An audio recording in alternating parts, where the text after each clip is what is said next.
Laughter. The main character plunges a dagger into the heart of the villain. A little taken aback, he hears strange sounds behind him, turns around and can't believe his eyes. Realizing the reality, the hero realizes that this is the same villain that he just killed. The hero can't believe that he was fighting an illusion all the time. He doesn't understand how this is possible, but at the same time, the villain is gloating. The hero is upset. The evil character calms him down and praises him. He has exceeded all his expectations. Further events are transferred to 22 years ago. An evil character dreams of killing the demon lord Bahal and returning to reality. It took him 22 years to come back to reality.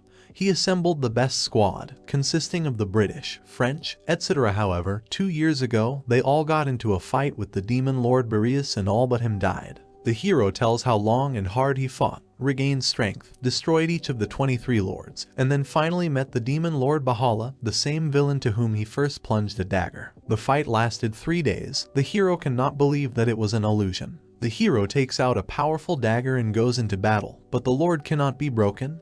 He laughs. The hero asks to kill him. The master leaves without saying goodbye. The hero is unable to stop him. He is depressed. Then an unknown crack is pronounced. The ground collapses at your feet. The hero falls into the ground. You have completed the last quest.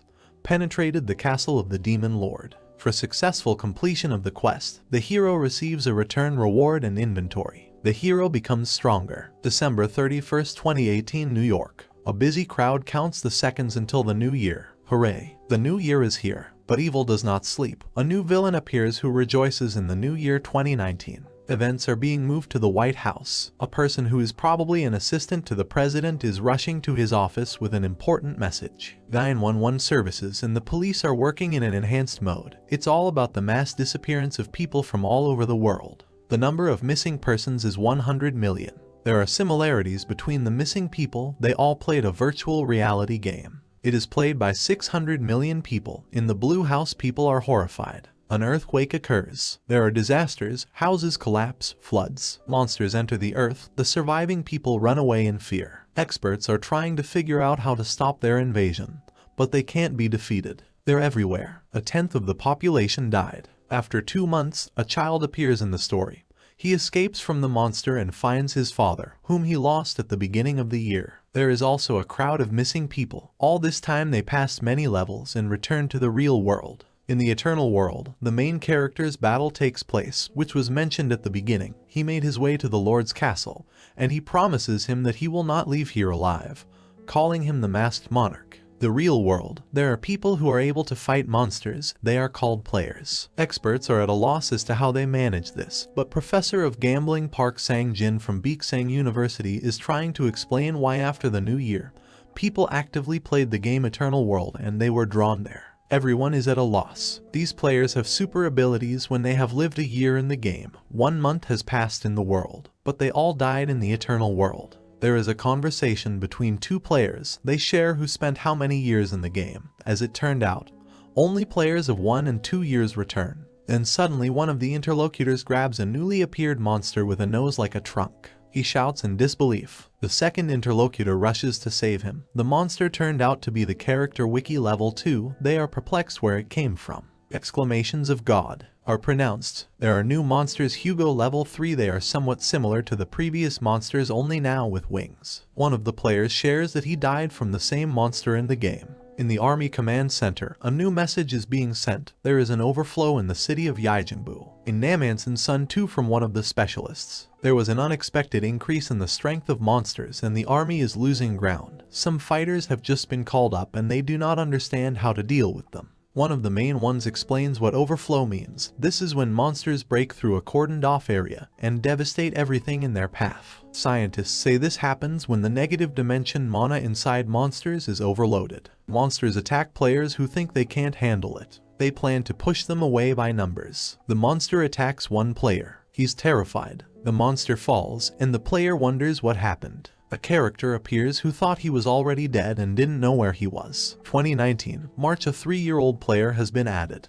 The White House finally realized that when players die in the game, they come back in groups, which means that the monsters also come back. A level 8 smoke monster and a level 10 veal monster appear, and also a level 15 Salker. 1 year 6 player assumes that if they die in peace, they will return to the game again or not. An 8-year-old player quickly stops it. One of the players offers to fight if you want to survive. A battle is taking place, a life and death fight. The ground begins to shake, buildings collapse, and nothing terrible appears. The huge, green, one-eyed monster. His name is Drain level 105. He's watching. A super player comes out and the fight begins. The fight is terrible, but the Drain falls, and the player leaves without turning around. The player is battered, but not broken. It was December 2020 and it was that 22-year-old player, the Masked Monarch. He's looking at the ruined world. We return to the events that took place in the beginning, where the Masked Monarch plunged a dagger into the heart of the hero. The hero sees that he fought with an illusion and is depressed. The Demon Lord is impressed that the player has reached the age of 22. With the Sword of Venus, he demands that he die. Explosions. The Lord still have him alive. He laughs at me. The hero asks to kill him, but the Lord just leaves. The hero asks him to stop, but all to no avail. He is left alone. Something's happening. Everything is falling apart. The ground goes out from under your feet. We return to reality, the destroyed world. The same green one-eyed defeated monster lies exhausted.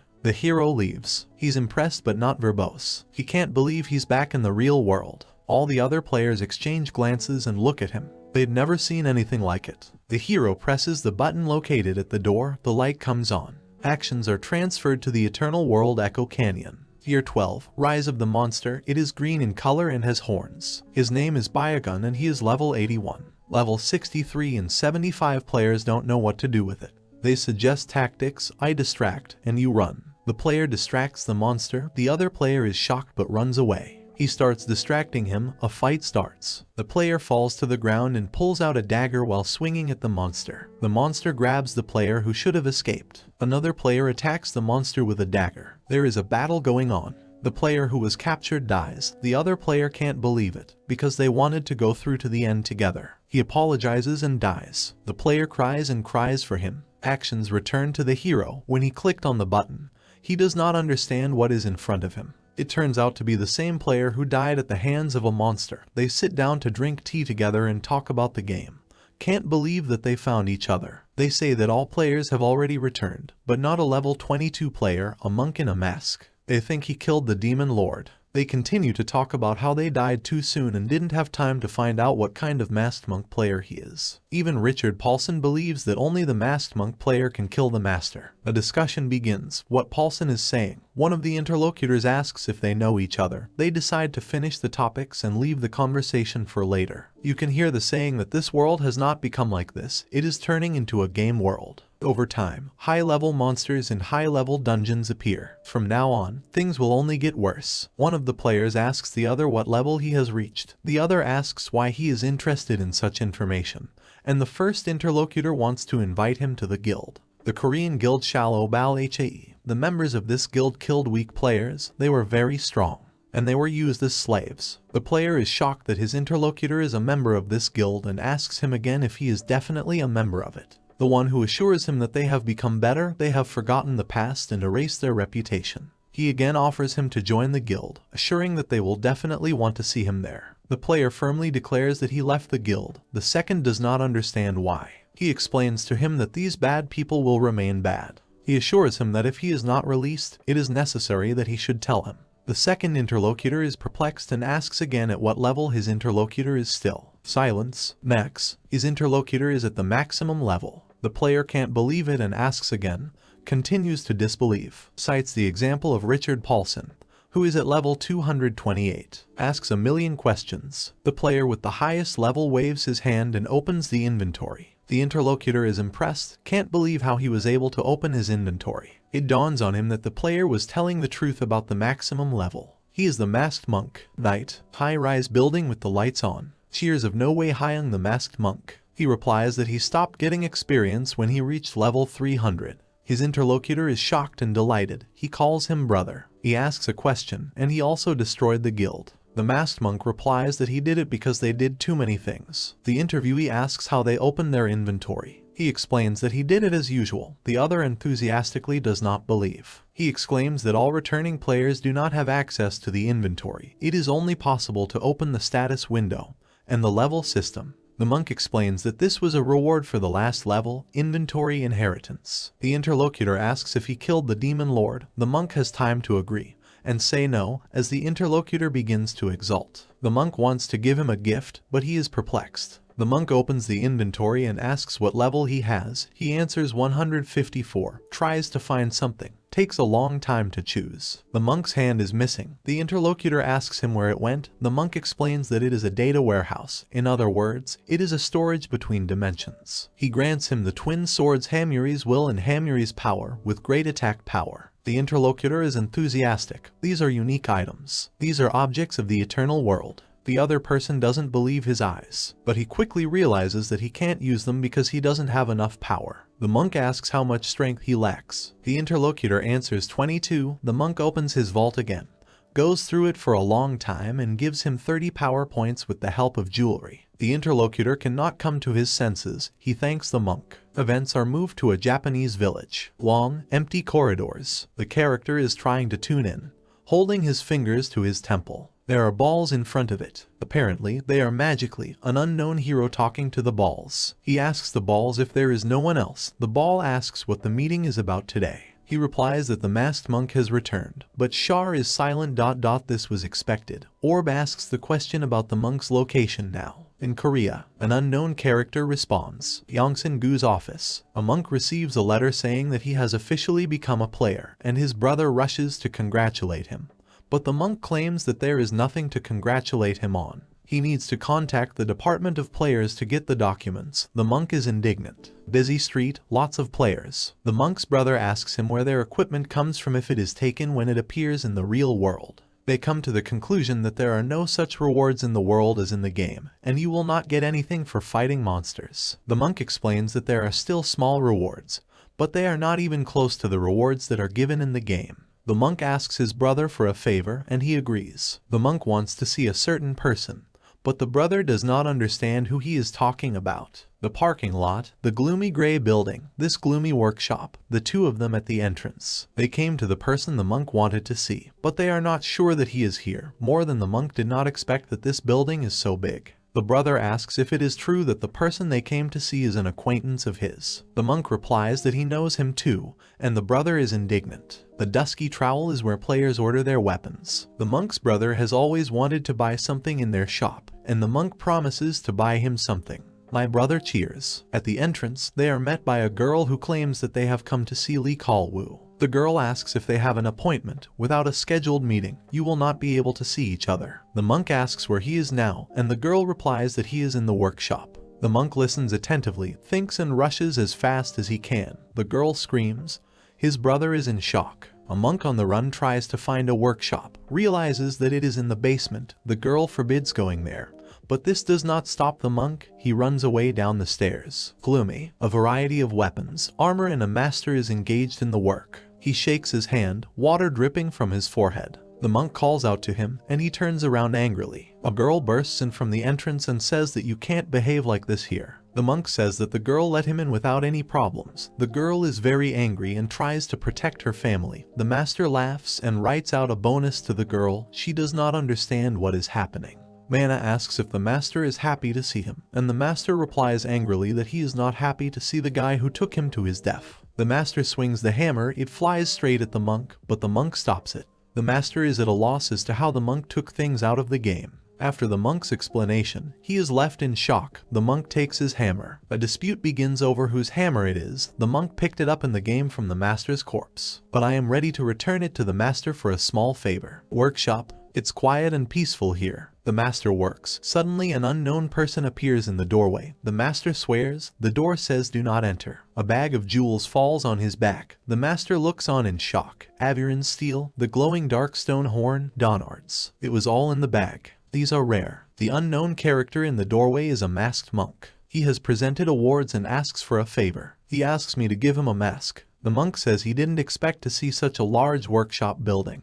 He thought it was just a hobby. The monk continues to examine the objects. Meanwhile, the master turns to his brother and asks if the monk is related to him. He nods and thanks me for being polite. A monk intervenes in the conversation and bickers with his brother. The master interrupts them and asks if the monk really cleansed the eternal world. He tells his story of how for 2 years he fought alone against demons, and when he came to the Lord, it turned out to be an illusion. The master laughs at him. The monk is indignant. His brother tries to cheer him up and talks about the awards. The master thinks about it. The master asks what service he wants to ask for. The monk replies that he will come here from time to time, and asks to make it a VIP client without special service. So he orders an item for his little brother and asks the master to keep quiet. The monk throws a hammer at him, and the master screams in pain. The master says that he will not be able to use the hammer because he has not reached level 100. Then the monk takes out the data warehouse. The master is shocked at this time and gives him strength points so that he can use the hammer. The master is happy, but declares that this is where he should start. The surprised brother asks what kind of power it is. It is an artifact of the Twilight Blacksmiths. There are a lot of abilities in this hammer. Brother is very surprised. One of them goes to the bathroom. While the monk is not there, the master shares with his brother that the monk is really good, asks how long the brother lasted in the game, and adds that then he definitely does not know anything about the monk in the mask. He goes on to tell stories about the monk that he was invincible when an entire English guild couldn't defeat the demon. He could. The brother asks if the master really hates him, and the master replies if only he could. A monk appears, tells a story about the mask. His mask was made by this very master. It's one of his best works, and they look at each other. The monk asks if there is a castle in Seoul. The master can't believe what the monk is really up to. His brother is also shocked and doesn't understand what the conversation is about. The monk firmly replies that we need to act and that the move is starting. Night. Lots of security. A monk and his brother are walking down the street, having a conversation. A security guard turns to them and says that outsiders are not allowed to enter here. His brother doesn't want any trouble and takes the monk away from there. Then they talk. It seems that this place was a national museum. The picture is transferred back to the workshop. The monk says that he wants to capture the monster castle again. His brother does not understand what he is talking about. The master is very surprised. A story follows about the capture of the vampire queen's castle by the monarch. He not only captured the castle, but made the queen his slave, and renamed the castle of the Mask. The monk asks again if a castle has been opened in Seoul, and the master hesitates, then answers that it is a castle of horrors. Picture of a monk standing with his brother at the castle of horrors. He says what a beautiful panorama and a great view from the window. The brother says that they already have a house. The monk replies that he will sell it. No, not their house, but this castle, because an old house is a valuable gift from mom and dad. It is difficult for the monarch to act. He thinks that monsters can attack his house and take all his rewards. He offers to live with his brother for a while in a new place until everything gets better. The brother asks what about the security. The monarch does not think to go through the security. He takes out his storage and turns on the invisibility cloak. My brother is pleasantly surprised. They go to the security and they pass through it almost imperceptibly. One of the guards noticed something was wrong, asked the other if he had seen anything unusual. The other said no and he did not pay attention to it. The guards communicate with each other that there will be a changing of the guards soon. The monarch's brother is surprised that they pass the guards unnoticed, but the monarch assures that he relaxes early. There is another post ahead and he suggests splitting up and meeting on the other side of the post. My brother agrees. It's night outside and the moon is shining brightly. The brother asks the monarch to lend him an invisible cloak. He asks if he will do something stupid. The brother laughs and says no. This is a castle of horrors. Monarch says that it has not yet been attacked and players have become weaker after returning. My brother says that scoobs and incubi live in the castle. They attack people's minds. The monarch asks rhetorically why there are no amulets against them yet. There are many powerful magicians, but there are no special ingredients in the world to make a talisman against them. My brother tells a story that a mine was discovered in the center of London and a lot of mana was found there. They approach the castle. The brother is surprised that the castle walls are too high. The monarch asks him to open the inventory. He searches for something for a long time, and then clicks on the dragon sign, a bright blue light, his brother's eyes, and here they are the monarch's armor. The monarch asks his brother not to be afraid, takes him under his back, hits his foot on the ground and they fly up. The brother is delighted and does not believe that this is possible. The monarch assures him that it is too early to be surprised, and begins to run quickly. Then they land at the entrance to the castle and the monarch calls him inside. My brother thinks about what monsters look like in the real world. There is a light on in the castle and someone's shadow is at the window. This is a girl with a very long tail. She is glad that guests came to her. Night. A few flowers bloomed. A light wind blows over them, and the monarch and his brother head for the castle. My brother is surprised that there is a very well-kept garden here. The monarch assures him to look around, because anything can happen here. He scares him that the scoobs suck out all the energy and only bones can remain of him. The monarch knocks on the door. The brother is at a loss why he did this, because everyone will know that they are here. No one opens the door, so they enter the castle. Slowly, they sink into the darkness and the doors slam shut. Bright light in the castle, bright red lamps on the ceiling. They go along the castle. My brother really likes the smell in the castle, but the monarch warns him to hold his breath if the smell gets worse. My brother does not understand, and the monarch explains that it is the smell of pollen that is scattered by demons. This pollen should not intoxicate a person, otherwise something terrible will happen. The brother is scared and says that he heard something. Something incredible happens from the side. Strange sounds and a white veil floats in the air. My brother is alarmed and becomes very scared. He starts to scream. The monarch pulls him by the shoulder.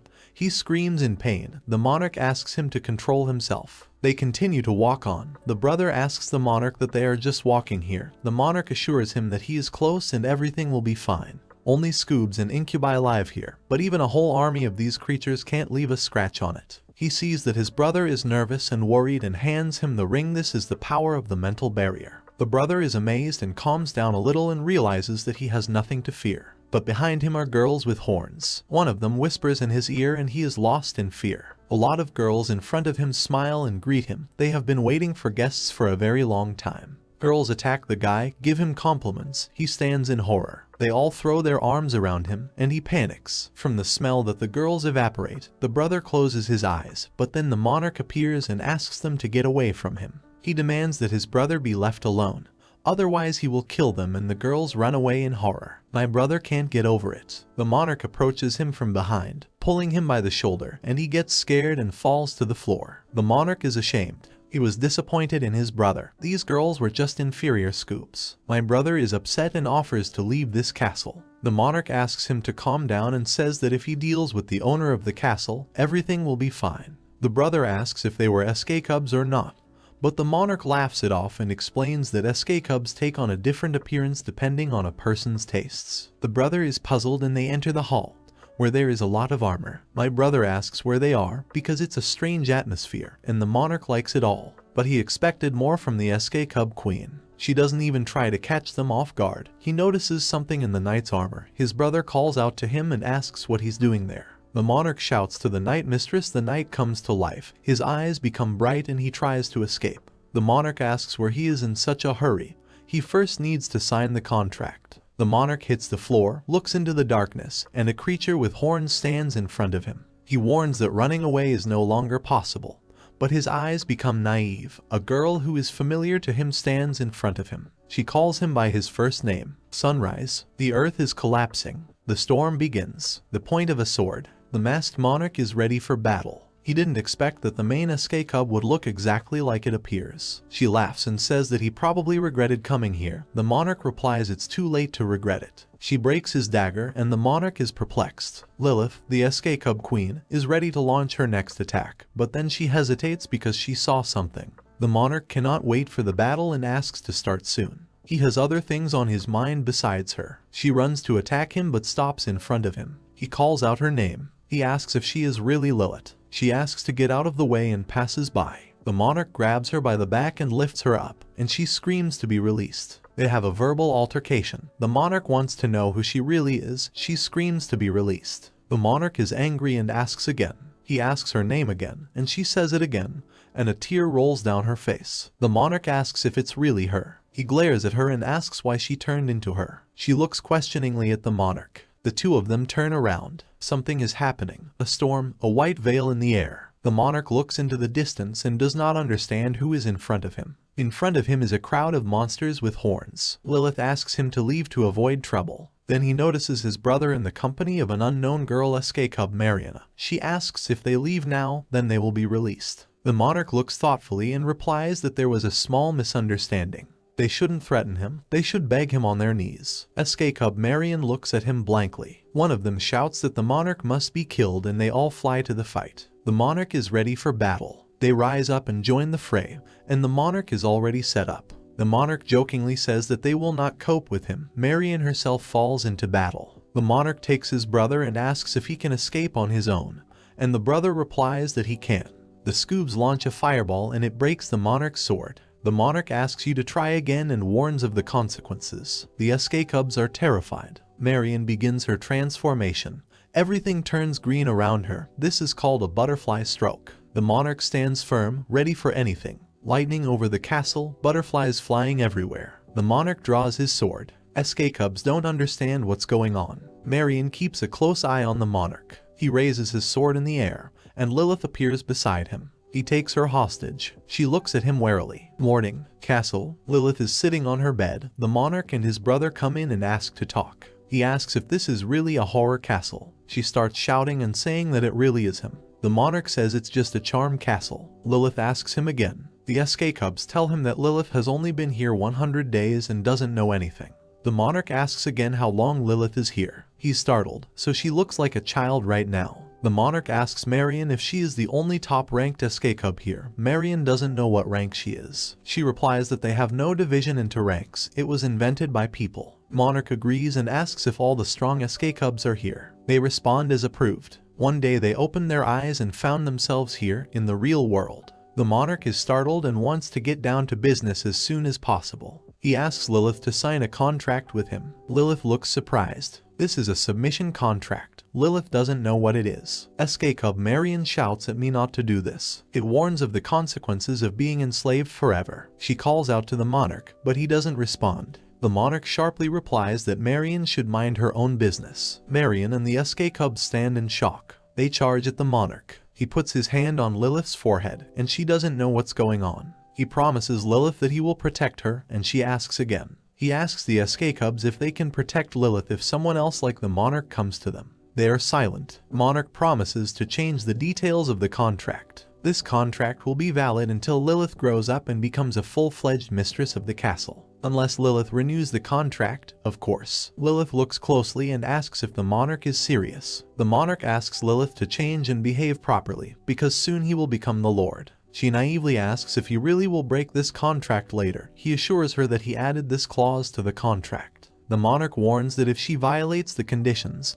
her soul will perish. Lilith thinks and agrees. SK Cubs ask not to do this. Lilith makes a cut on her finger with her fingernail and is ready to sign the contract. She puts her signature. The contract is signed. The monarch turns to Marion, asking her name again, and she says that's right. They all kneel before him and bow. The monarch grins. He plans to change the sign on the door. Events are being moved to Monument Valley, USA. There is a battle with the monster, not for life, but for death. Monsters fall from the hero's hands. The hero is very angry and keeps swinging his sword, killing monsters along the way. Monsters fall into the ground. The hero looks at them. In no other way it is the Guild Absolute, namely the Solar Knight Richard Paulson. He's level 228. He orders his slave to check the monsters in case they have dropped anything. He agrees and immediately calls out to the master as he calls Richard Paulson. He hands him the find of the Scythe of Judgment, Harry Bartland level 187. Richard looks at me questioningly, thinks, and grins. As she wrote about the masked monarch, that he returned and captured the Castle of Horrors, Richard is happy that he found it. Russia, Kremlin, people are warmly dressed and hurrying about their business. All of them are looking at their mobile phone. The main news there is the news that the masked monarch has returned. More precisely, it says the Masked King. All because a bad translator was used to publish the news. England, Bridge, people walk around the square. There are newspapers everywhere with the main news that the masked monarch has returned. Hong Kong, the main screen of the city, the TV presenter transmits information about the return. The masked monarch is back. All the people are glued to their phones. They are carefully studying the news. Everywhere are photos of the castle card that he captured and a photo of himself. The man is holding this card in his hands. He looks at it carefully, squinting a little. Soul, night. The monarch is standing in red in front of a crowd of people. They are all looking at him. The main one is a man with blonde hair. This is the master of Chai Soi level 102, Bal He Guild. The monarch stands by the garden and tells him that they haven't seen each other for a long time. He agrees. The monarch asks what is the matter, and assumes that they have been waiting for him for a long time. Chai Soi hesitates. The monarch asks if they will ask for his forgiveness or why they came here then. Chai Soi watches carefully and explains that they did a lot of stupid things in the game and assures that this will not happen again. Asks for forgiveness. The monarch laughs. He mocks them because he took their lives, and they ask for his forgiveness. He forgives them and dictates his own terms. The crowd does not understand. The monarch says that tomorrow they have to give an interview to the whole world. Asks to tell in it about everything that they did, in all the details. Otherwise, he will destroy them all again. Chai Soi is perplexed. The monarch asks if they understand everything. They grudgingly agree. They are ready to meet this condition. The monarch exults and asserts himself. The monarch's monologue begins about how it will not be sweet for this world, but he can help them. After all, the whole world now knows about his return. News is coming out everywhere that the Bal Hai Guild is apologizing to the world. Castle, doors, the mask sign on the door, a bunch of reporters at the entrance of the castle. Cameras are everywhere, and journalists are shouting for the monarch to answer their questions. An unknown person asks for the gate to be opened, and a massive man appears who is watching closely, none other than Omayon, the director of the Players Association. One person from his team asks to leave it all and just leave. The monarch is not to be trifled with. This is player 12 of the year, Park Sung-shink. The director calls him a masked clown and asks him not to interfere with the park. He doesn't care how good he is the director of the association, and the monarch is bound to come out to him. He knocks loudly on the gate, and continues his monologue that the first thing the monarch had to do was look for him on his return. He asks to open the gate opens. The director grins, laughs. There are cameras everywhere. The skittish player who wanted to leave wants to see him live as soon as possible and looks thoughtfully into the distance. He understands what's going on and shouts for the director to hold his breath. The smell of intoxicating pollen is everywhere. The director doesn't understand what's going on. The crowd of people arrive in shock. Someone shouts for everyone to run away from here. Someone just covers their nose. It looks like the fog is clearing. The player notices, but after looking closely, he sees a distraught director who left his clothes and plans to enter the castle. He realizes that the director is hallucinating and asks someone to stop him. Everyone is taking pictures and filming on cameras. The monarch's brother observes this and gives out that this is probably an important big shot. The monarch notices that this does not give him any right to come to someone else's house and behave like this. My brother agrees with him. They exchange glances, a sound, something in the phone. The monarch takes out his phone and looks at the screen. A call from an unknown caller. He asks his brother if he doesn't mind if he answers the call. The brother doesn't mind. Monarch picks up the phone, the voice on the other end of the line clearly happy to hear him. Monarch's face changes and realizes that it's Rosalio. He asks how he got his phone number, and he replies that nothing is impossible for him. The man introduces himself as Jane, the leader of the Dark Chamber of the Eternal World. The monarch asks what he needs from him. On the other end of the line, the person refuses and reduces the topic. The monarch is ready to throw off the phone. The man laughs and asks if the monarch has anything for him. The monarch doesn't understand what I'm talking about. The girl explains that there will soon be an auction under a dark camera, and they do not have any gifts. The monarch has no gifts and the girl offers to pay. The monarch says he has a gift. The girl is surprised to ask what this ring is. It is responsible for reducing cooldown -5%, resistance to fire +5%, effectiveness of fire magic +5%. The girl likes the idea, but asks again if the ring belongs to the Requiem Witch by any chance. She hopes that if this is the case, people will sell their homes to get their hands on it. Monarch asks where the exchange place is. She replies that it's at the exchange shop at Seoul Station. The girl will send all the detailed information to him in a text message. The monarch is confused, thinks for a long time and looks at the phone. Seoul Station, storage lockers and passers-by, monarch in a hood. It goes to cell number 101. Rips off a cell and puts the box down. He thinks for a long time. Night, house. The monarch and his brother are standing in the room. The brother is surprised and loudly asks what it is, and in front of him is a whole safe with money. He interrogates the monarch where so much money came from. After looking at the money and roughly estimating how much there is, they notice the envelope. Monarch reads carefully, ponders, 9 billion won. This amount is in the safe deposit box. If converted to rubles, this is 610,200, 0.00 rubles. There is a truck with bright yellow headlights. A lot of people gathered, passers-by, as well as cameramen with cameras. All the people are waiting for something.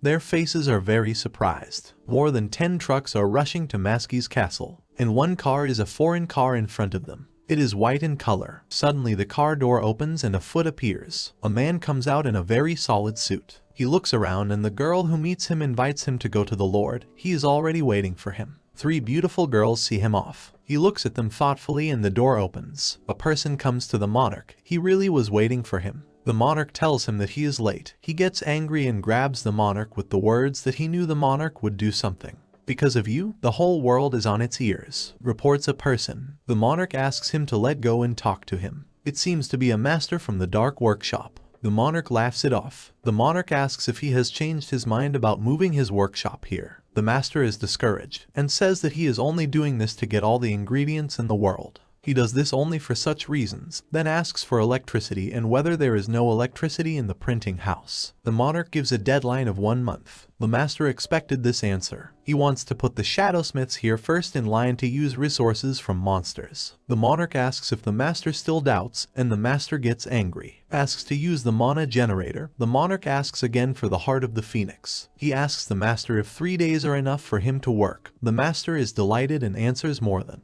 The monarch replies that if he needs more, he can give more. Also, the monarch asks for one favor. The master is tense. Events are transferred to the palace, where there is a battle of monsters. The masked monarch kills one of the monsters with a dagger, then the second and third. The master appears and also participates in the battle. With them a girl who also fights against monsters. There are more and more monsters. This is the final quest. The player asks the monarch to leave. They will cope alone. The girl assures that they will easily cope with them. This is the same masked squad that the monarch created. The girl exclaims that he needs to save energy for the fight with the Lord. The player again asks him to leave as quickly as possible. The monarch tries to tell them something, but notices a voice from behind. He slowly turns around. There is fire and dust everywhere. The battle begins and the monarch falls. He's angry. There's a demon in front of him, and he's disappointed in it. He thought that the masked monarch would be different. The battle begins again. Fire, earth, and dust fly. The demon is attacked from behind by the master and player girl, who try to kill it. But something disturbs the girl and she stops. The demon turns around and threatens to kill them. The powerless monarch asks the players to retreat. The player asks the monarch if he is okay, and says that they will buy time for him. They ask him to leave, and they will leave after him. The monarch does not agree. The player asks to take care of him.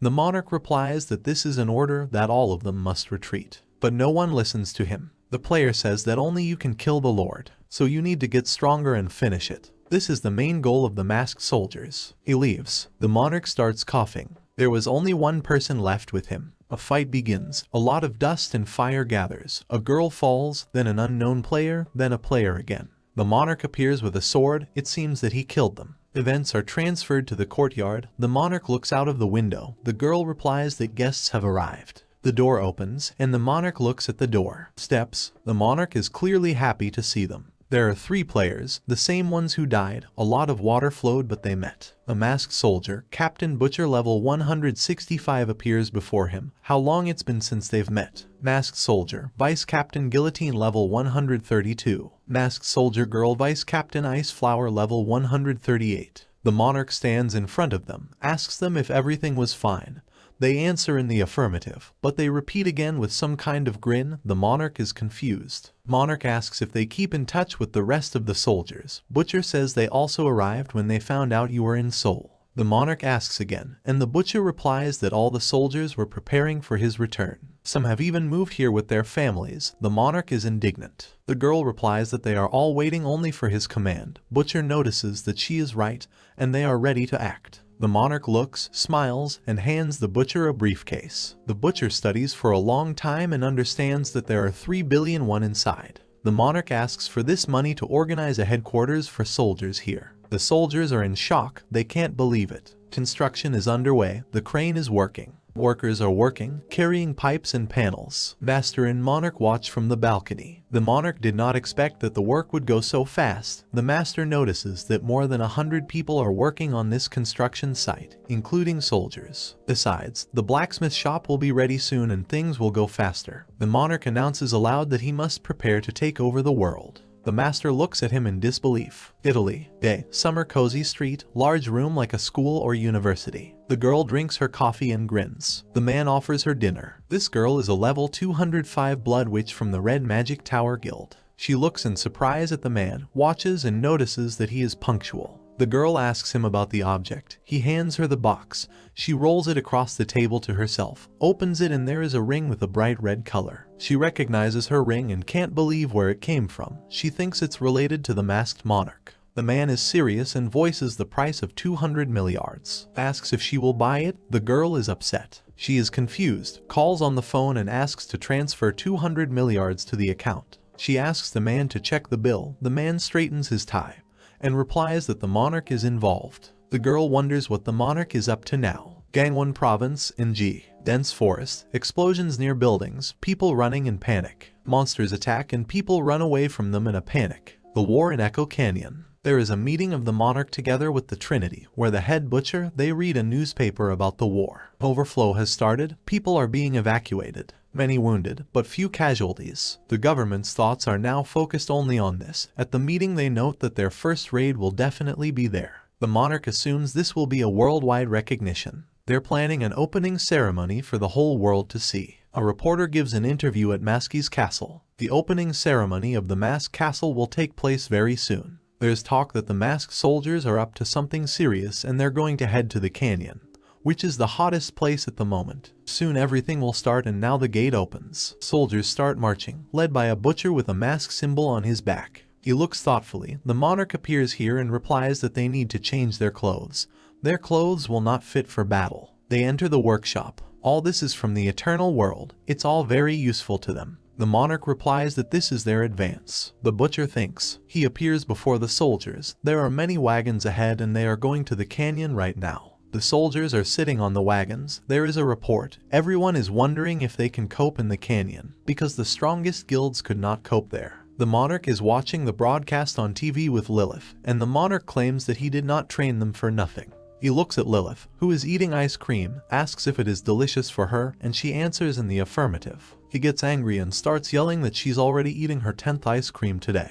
But the ice cream is too delicious and Lilith can't tear herself away. The monarch is trying to accept it. He asks her to leave the ice cream and go with him. Lilith asks where. The monarch replies that they also have things to do. The monarch needs to pick up something. Lilith doesn't understand what it's about. Big gray building, security. Everyone watches the broadcast from the soldiers' trip to the canyon on their phones and wonders where the monarch himself is. They hope that he will appear at the end. The guards discuss that they are glad at least someone is trying to make the world a better place. But if they do not succeed, it will be a disgrace to the whole world. One of the guards turns around. He sees something and cannot understand what. It is pollen that intoxicates them. They fall. Monarch and Lilith approach them. Monarch is surprised that they fell so quickly. Lilith wants to take a closer look at them. She is pulled back by the monarch and they go inside. They pass through long corridors, and Lilith notes that there is a lot of mana in this place. Lilith asks why they are here. She is scared. The monarch is not verbose. They enter the underground cemetery of Bradel. In the ancient world, priests came here and worshipped the gods. But this place has changed a lot because of the demon lord. No one appreciated this place and so it became the kingdom of the dead. Abruptly, Lilith is attacked by a monster that looks like a skeleton. She begins to fight and uses her abilities. The monster falls. It shatters bones, but he gets up again, attacks again, and the masked monarch will join the battle. Monarch thinks Bahal ordered this place taken.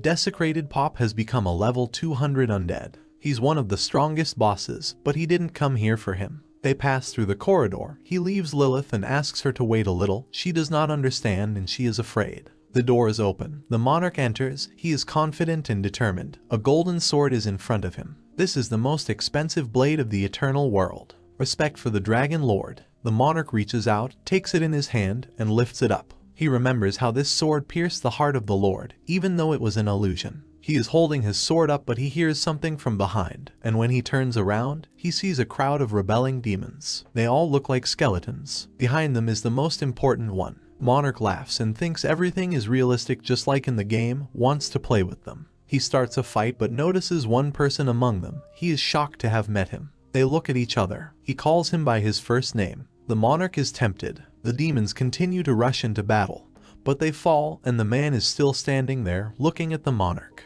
This unknown person raises his sword up, casts a spell, and something terrible begins. The bones of the dead rise up, they fly, and they are going to the Hound Dog. The man says that it's time for them to have lunch. They all run towards the monarch. They are very angry. They are ready for battle. They have been waiting for this for a long time.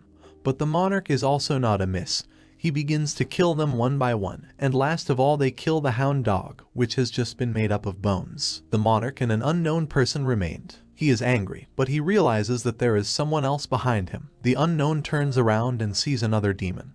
He does not understand who it is. A demon very similar to the priest is using force to destroy the unknown. The fight begins. The unknown shouts the spell again. The bones are raised up. There is a whirlwind everywhere. The unknown shouts the spell again and again. The hounds are again, but this time there are more of them. They are attacking a demon that looks like a priest. He raises his weapon, screams, something terrible happens, and the dice fall again. The monarch takes the unknown to himself and turns on the protection very similar to the circle. The unknown is angry that he did not ask him to help. The monarch notices that he has not changed at all. The monarch raises his sword up. He is already very tired of everything.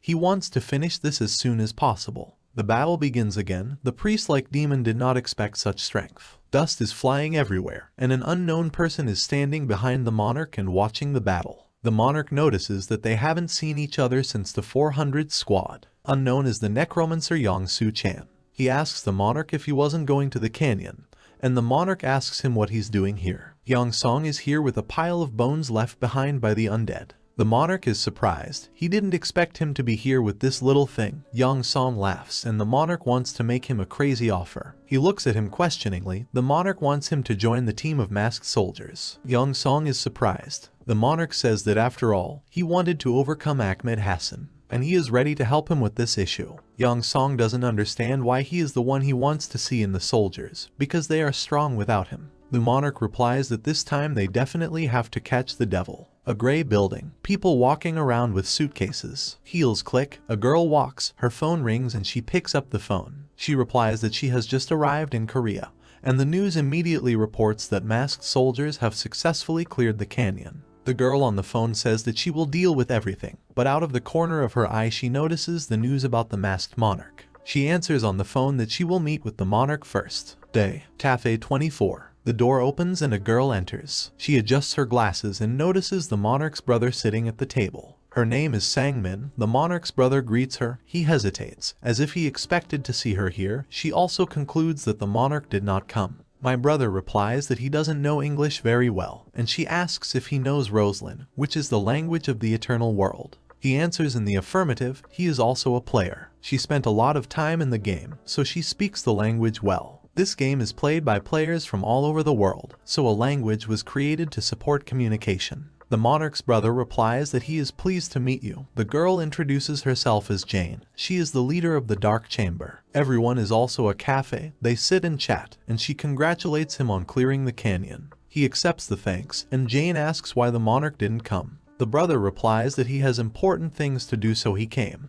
Jane drinks coffee and notes that the monarch is still a busy person. She asks him to get down to business, and he pulls out a small safe and hands it to her. She opens it and admires the contents. She assures them that they have nothing to worry about. She will take care of the sale of the item. Her brother interrupts her and tells her that the monarch asked her to, but she doesn't listen and says that she fulfilled her part of the deal. My brother is taken aback and tries to say the words, but she says it's only a matter of time. A man with blonde hair at the airport. He is asked a question about the purpose of the trip to Korea, asked to give a few words. This is Richard Paulson. Another man sits in the car and looks at the building. He calls him Gwanghwa Moon and asks if it's him. Replies that the building looks good. This is Michael B. Jelen, Hammer of God, Cathedral Knights from England. An airport. The girl in the red dress. Passers-by look at her. Somewhere they have already seen her. She is very beautiful. This is Jeom Hui's girlfriend Luo Xiaowei from China. The market. Someone admires what delicious food.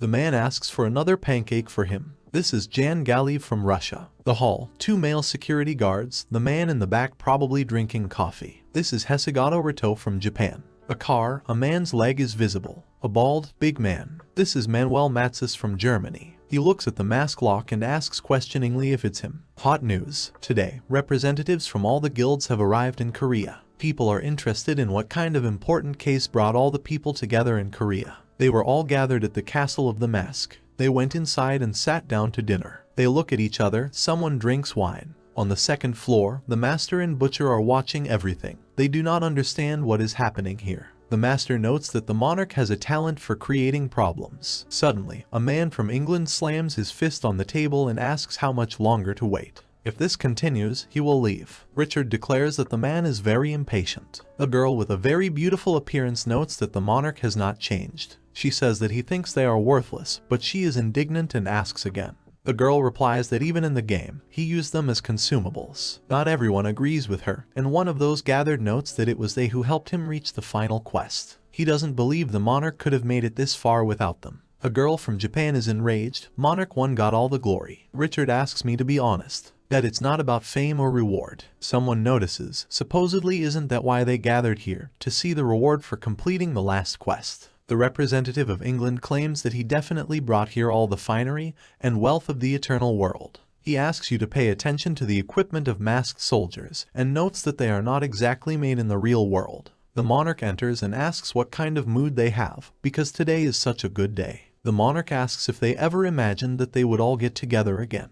They grin, but the England representative is not happy again. He asks why he collected them, and the monarch asks him again. The monarch gets down to business. He appears before them, opens the blue-colored vault. The representatives are perplexed and ask what it is. One of them realizes that this is a vault, and they are shocked. He pulls out a sword from there. They watch with their mouths open. The representative of England climbs in again and asks where he got it from. He took out the war hammer, Michael's weapon, the one from England. He asks him if it's really his weapon, and he gets angry and runs towards the monarch. The monarch asks them to calm down and says that he did not invite them here to tease. Michael asks again. The monarch is ready to get down to business. He's saying the gun auction loudly and confidently. Everyone is confused. They don't understand what kind of auction this is. Michael can't calm down and shouts that it's his weapon. The monarch abruptly cuts him off with words and asks why it was his. Michael falls into a stupor and asks again. The monarch replies that everything he brought from the game was ownerless. The monarch also asks a provocative question about problems. Michael just swears. This hammer wants to buy one of the representatives. Michael screams again. He is angry. He promises to kill him. The representative gets into an argument and asks if he has heard the monarch's words about the auction and he is ready to participate in it. Then Michael promises to kill him and take his hammer. The entire hall is being asked for silence. The auction begins. A man in a solid suit announces the price of 10 million rubles. Next to him are a beautiful girl and another man. The minimum bid is $500,000. The auction is declared open, and the man smiles. The monarch is sitting in his office. A girl in a skirt has come to him and asks him if he is too immoral. He asks if this is addressed to him. She answers in the affirmative. He says he has no idea what she's talking about. This girl is the head of the Black Chamber. She asks what the monarch wants, whether he wants to subdue them. The monarch smiles. The girl also asks if he is seeking astronomical wealth. The monarch replies that this is just a bait. The girl is perplexed. The monarch tries to explain that he threw the bait, and they will take it. The girl looks at me questioningly. Meanwhile, the auction price is already 30.5 million. 31 million, 31.5. Michael is angry. The representative of Germany makes a bid of 200 million, and they ask if there are any people who want to raise the bid. If not, they move on to the next subject. Michael is very angry and calls a bid of 210 million. The man asks again if there are people who want to raise the bid higher than 210 million, but everyone is silent. The man congratulates and the hammer goes to Michael. They move on to the next subject. The next item is the Grace of the Sun sword. Richard screams, surprised that the weapon is here, and turns around in anger. Michael gloats. Michael is ready to buy for $200 million. Richard is discouraged and depressed. Night. Castle. Richard leaves and is called out by Michael, who says they're not done with him yet. He snaps back that he has nothing to do with him. After all, because of him, he had to spend more than $200 million. Michael replies that it's not about the money, he just made him very angry. They have a fight coming up. Dust and energy fly. Richard says he's making a big deal out of a molehill, and Michael says he can't act like that. Michael assures him that today is his last day. They fight, and Michael falls. He coughs. He looks at the opponent who says that he is no match for him even in that world. Michael tells him to shut up and throws himself at him again. They fight and tear down the fence wall. They watch her closely, and then at each other. Richard says their childishness is over. Another person appears with his weapon, who also thinks. The two of them start fighting again. Castle. Night. Leaves fall. They look at each other, and then in different directions. They don't understand what's going on. Michael accuses his opponent of giving in to him. He asks him the same question. Michael is hit in the face, and then he hits the opponent in the face. They do not understand what is happening and look at their weapons. Something's wrong. My Grace of the Sun. My war hammer. Heard from them. Weapons can't be used. They don't understand what's going on. The monarch watched all this from the window.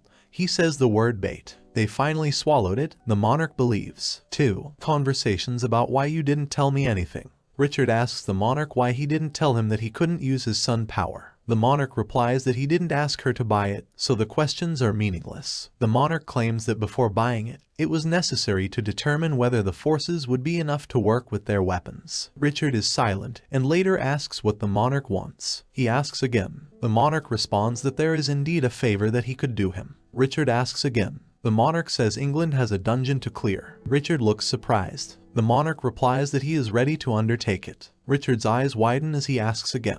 He asks him to stop because he can't handle such things. In their country, hunting and sweeps are strictly controlled by the state. The monarch answers, so he asked him for such a service, if of course he sees the meaning of his existence. He looks at Richard confidently. Richard doesn't know what to say. Richard comes out of the office. A crowd of representatives is already waiting for him. A man from Germany asked if he had told him about hunting in the dungeon. He is silent, and then gives out that the monarch beat them all. They start fighting, and Michael from England is the most outraged. He's having another fight with Richard, asking him to think about it before Michael gets even angrier. Richard asks if Michael can even scratch him with his sword. Michael has nothing to say and remains silent. They need to think carefully about what to do. Richard doesn't want to take the monarch's hand as a helping hand. Everyone is silent. Odysseus, Gangwon-do. Monsters attack. They have a battle. There are only bones everywhere. They fight monsters that look like skeletons. They shout, raise their swords, fly dust, bones. But then a silhouette appears on the mountain. It's a necromancer. He's sitting on a skeleton horse. The monarch appears and praises him that he is incredible, coped with the Bariax alone.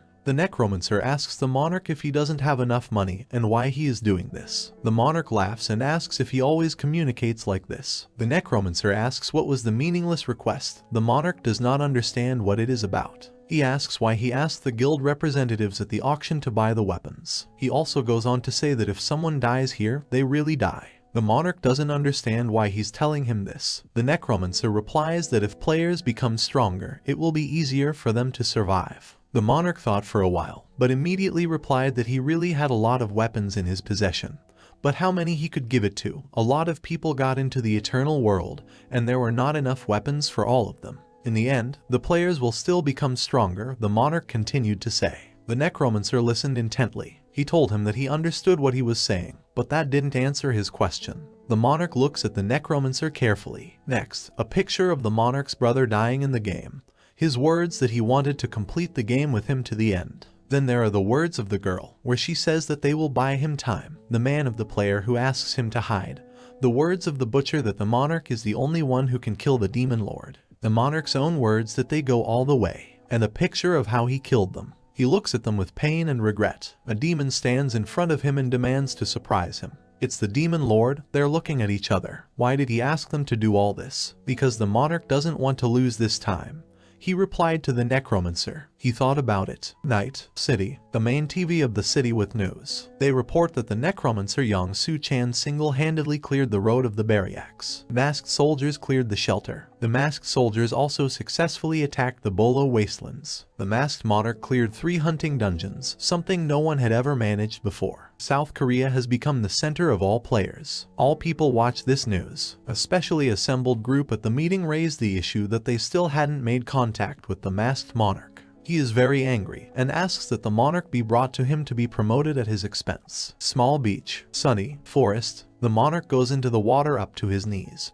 He admires the view and wants to take a picture of it and put it on the screensaver, but he's distracted by the phone ringing, and it's Jane. She starts the conversation by saying, "What's it like to be a world-class star?" He answers her, if she doesn't stop, he'll hang up. Jane calls him a bore and informs him that she received a call from America. Everything is going according to their plan. Sunset. Welcome to Las Vegas sign, deserted road. A hand and a weapon. A lot of dead bodies. There is a request for a dungeon. Declared impossible to clean up. Desert. Shells are flying. Everything sparkles. There's fire everywhere. Lots of smoke. Ship. The bombardment is complete. Someone orders to check the sector. It is impossible to make direct eye contact. These speeches are heard on the bark. They fly the plane. They say visibility is 0 and go to the assault. There are a lot of soldiers everywhere, wearing berets. Tanks, smoke, they are all ready for battle. Red eyes can be seen through the darkness. The soldiers get scared. Ask what it is. The commander answers, it's the enemy. Asks you to keep in line. But because of the cloud of dust, you can't see anything. The soldier tries to clear the fog, but feels that someone is behind him. He turns around and sees the enemy, starts shouting and shooting to kill. After the battle, all the soldiers fell. McCarran International Airport. A plane arrives, the plane door opens. You can see the red leg, and later the monarch himself. Everything worked out just as he wanted, and Richard asks him if he wants to thank him. The monarch replies of course. They shake hands and look at each other's faces. The car, they're going somewhere together. Richard starts the conversation by saying that the monarch probably already knows things are going to get worse. For a long time, the strongest guilds have been raiding this place and all without success. Recently, the government also launched an assault with its military, but this attempt also failed, Richard said.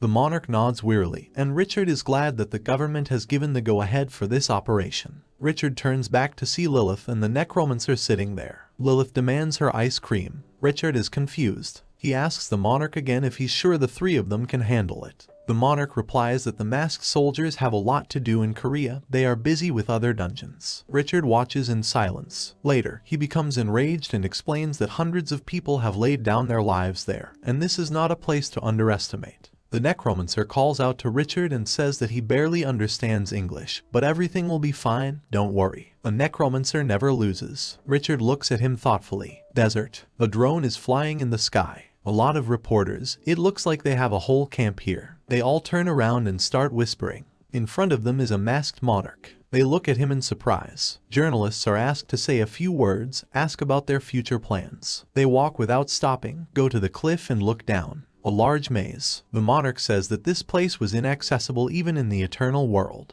The necromancer asks the monarch if he has attacked this place before. The monarch replies that this maze is constantly changing and the behavior pattern of enemies is also very good for him to stumble upon the final boss, but the monarch is not going to completely clear this place now. It's time for them to go. The necromancer once again asks not to worry. The monarch assures that now he is on a different level. Journalists continue to watch. An unknown man approaches the car and knocks on the window. Richard opens the window and asks what he needs. The head of the Absolute Guild asks that there are only 3 of them. Richard is rude and responds as if he didn't see it for himself, but Harry thinks that even for a monarch this is too much. Up to this point, even soldiers of strong guilds have not entered the mazes. Richard tells him that he also has some concerns, but Richard doesn't believe the monarch won't be able to do it. The monarch loses half of his hand. They are coming, but because of the fog you can't see anything beyond the nose. The necromancer says they don't even know if they're going right. The monarch asks you to be more vigilant, otherwise you can get lost and become food for monsters. Lilith is hungry and asks for ice cream. The monarch replies that he will give them ice cream when they are finished. Lilith asks when they will finish,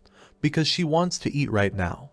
The whole sky was lit up with a dark green light. Every cloud, every pebble, every piece of glass, everything turned green, covering half the city. Ordinary people who were nearby turned into pools of blood and flesh, and those who were a little further away died after a while. And Qian Liu, her legs were grazed by the radiation at the very edge. Qian Kang said, recalling the horror of that day, Qian Liu has a talent with swords, and in elementary school, she could even take down an adult with a wooden sword. Everyone around them thought that Qian Liu would also become a level 5 warrior like his father, and maybe even stronger. Dad said it was like Qian Liu was born with a sword. But because of this monster, now she has to be treated by top-level professionals. Otherwise, the radiation will spread, and eventually she will die, too. I gave up the melee profession that my dad had, and instead chose the healer profession with the highest survival rate. Qian said. Xiao listened carefully to her story and thought after all, the great demon was dealt with when I was recalled from the front line. Although it was destroyed in a single strike, it still ran rampant for about 10 hours. Such a weak monster could really affect ordinary people a lot, which is why I hate monsters so much. But after the incident with the great demon, that is, Musk agreed with the government to issue money to each victim. In a situation like this, you shouldn't have been reimbursed, should you? Xiao asked. Was this the case? Qian Kang was surprised, but then she just wiped a tear from her eyes. I did. And now I feel much better, as if a stone has been lifted from my soul. Come on, we should get back. Qian Kang stood up from the bench and added with a smile, didn't you say that I make delicious rice? I think it's time to show my real level. The 2 young men walked towards the house along a small alley. 2 guys in formal suits were walking past them. Can you really find that secret parasite here? One of them asked. Based on the analysis of the chapter, if the fraudster starts selling stolen goods, then this place will be the most suitable. In addition, colleagues have already gone to explore all the underground retail outlets. Let's go, we must definitely find him. The second one answered. Kiang house. Qian Lu was in the kitchen, pouring herself a glass of water. These couch troops really piss me off. Wait till I take a sip of water and spit you all up. She was angry at the regular commenters on the internet. Suddenly, there was a commotion from the street, someone breaking through the gate. Who is there hammering? It doesn't seem like a sister. Can it be that the stranger who lives in our house? The girl was surprised. These are representatives of Kaijong Investment Company, shouted from the street. The girl was very frightened. Outside, everyone was pounding on the gate, and Qian Lu froze in horror. She picked up her wooden sword and rolled towards the gate, holding it in front of her with both hands. Suddenly the gate was kicked out. The burglars turned out to be Tujin, who had recently escaped from Xiao, and several other thugs. I knew someone was here. Hey, is that you, the little invalid? The man said when he saw the girl in the wheelchair. Hey, Flawed, do you want to stop me with that childish wooden sword? He laughed at her. Qian Lu was shaking with a mixture of anger and fear. You freak, the girl shouted and swung her sword, but missed and fell to the ground. You freak, the brute. Qian Lu cursed out of injustice and helplessness. Wow, that was powerful. The man commented on her attack. Then he stepped on the wooden sword with his foot and contemptuously looked down at the girl, and said, You want to cut me up? I'm standing on my own 2 feet, and you little invalid want to cut me down. The man turned to his subordinates. Search this place and find me those 2, especially that asshole who dared to interfere with our squad. I'll show him what happens when you insult respectable people. He ordered, and about 10 people with bats broke into the house. Got it. They obeyed orders. They smashed everything in each of the rooms as they searched for Xiao and Kiang. Commander, we've searched all the rooms. They're nowhere to be found. They've definitely gone somewhere. The wards reported. Damn, we're late. But we won't lose either. Take this garbage with you, they've trapped themselves. The commander replied, gloating over the girl. I'll kill you, you freak. I'll kill you, said Qian Lu angrily. See, Commander, you can't do that, it's a kidnapping. If there's a lot of hype, one of the thugs warned. Yeah, that's right, too. But if we just leave, they won't learn anything. Well, I see you're interested in this case, so I'll give you an assignment. He said to one of his charges. I'm listening, Commander. He said with a smile. Keep your keys, wait in the car. When they come, you'll drive your car into the yard. This is just a minor accident, a problem with the car. And inside the car are gifts in the form of bags of garbage from all over the area. After all, we are law-abiding citizens. The man laughed viciously as he handed over the keys. Understood, Commander, the thug said and left. Heavy rain began to fall. Clouds gathered over Da City. Kiang held a small handkerchief over her head as she ran with Xiao towards the house. Hurry up, Xiao Q. We need to get home soon, she said to her friend.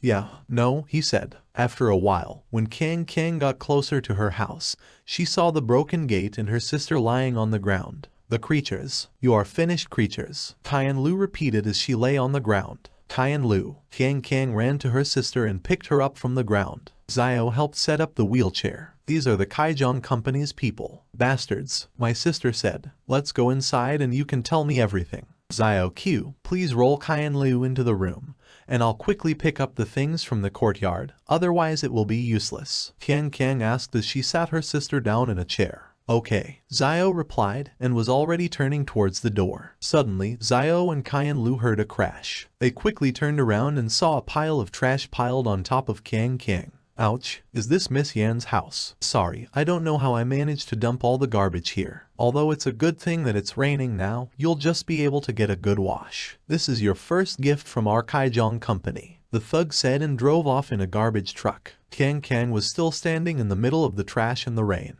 My sister, Qian Lu started to drive up to her, but Xiao stopped her. The girl begged, but Xiao was adamant. Let her figure it out for herself. If you go there, you'll only make it worse, Xiao said. The older sister turned and walked into the house without a word. She was crying and broken. Xiao and Qian Lu were still standing in the courtyard under a small awning. Raindrops beat against the roof of the house. The first person to break the silence was a girl. But why? Why it's like this? Can you explain it to me? Tell me, is there any justice in this world at all? She asked the guy. I've never met him. No, he said. And there won't be any in the future. No, I said. And honesty, it should be there, right? Don't all the great people of this world want to create an honest world? The girl did not calm down. Your worldview is false, and your ideals are false. Even this rain pours on everyone differently. It pours both on the poor and on dishonest people, Zio said as he picked up the wooden sword in the girl's hands. This world isn't fair in itself, so stand in the rain of this unfair world.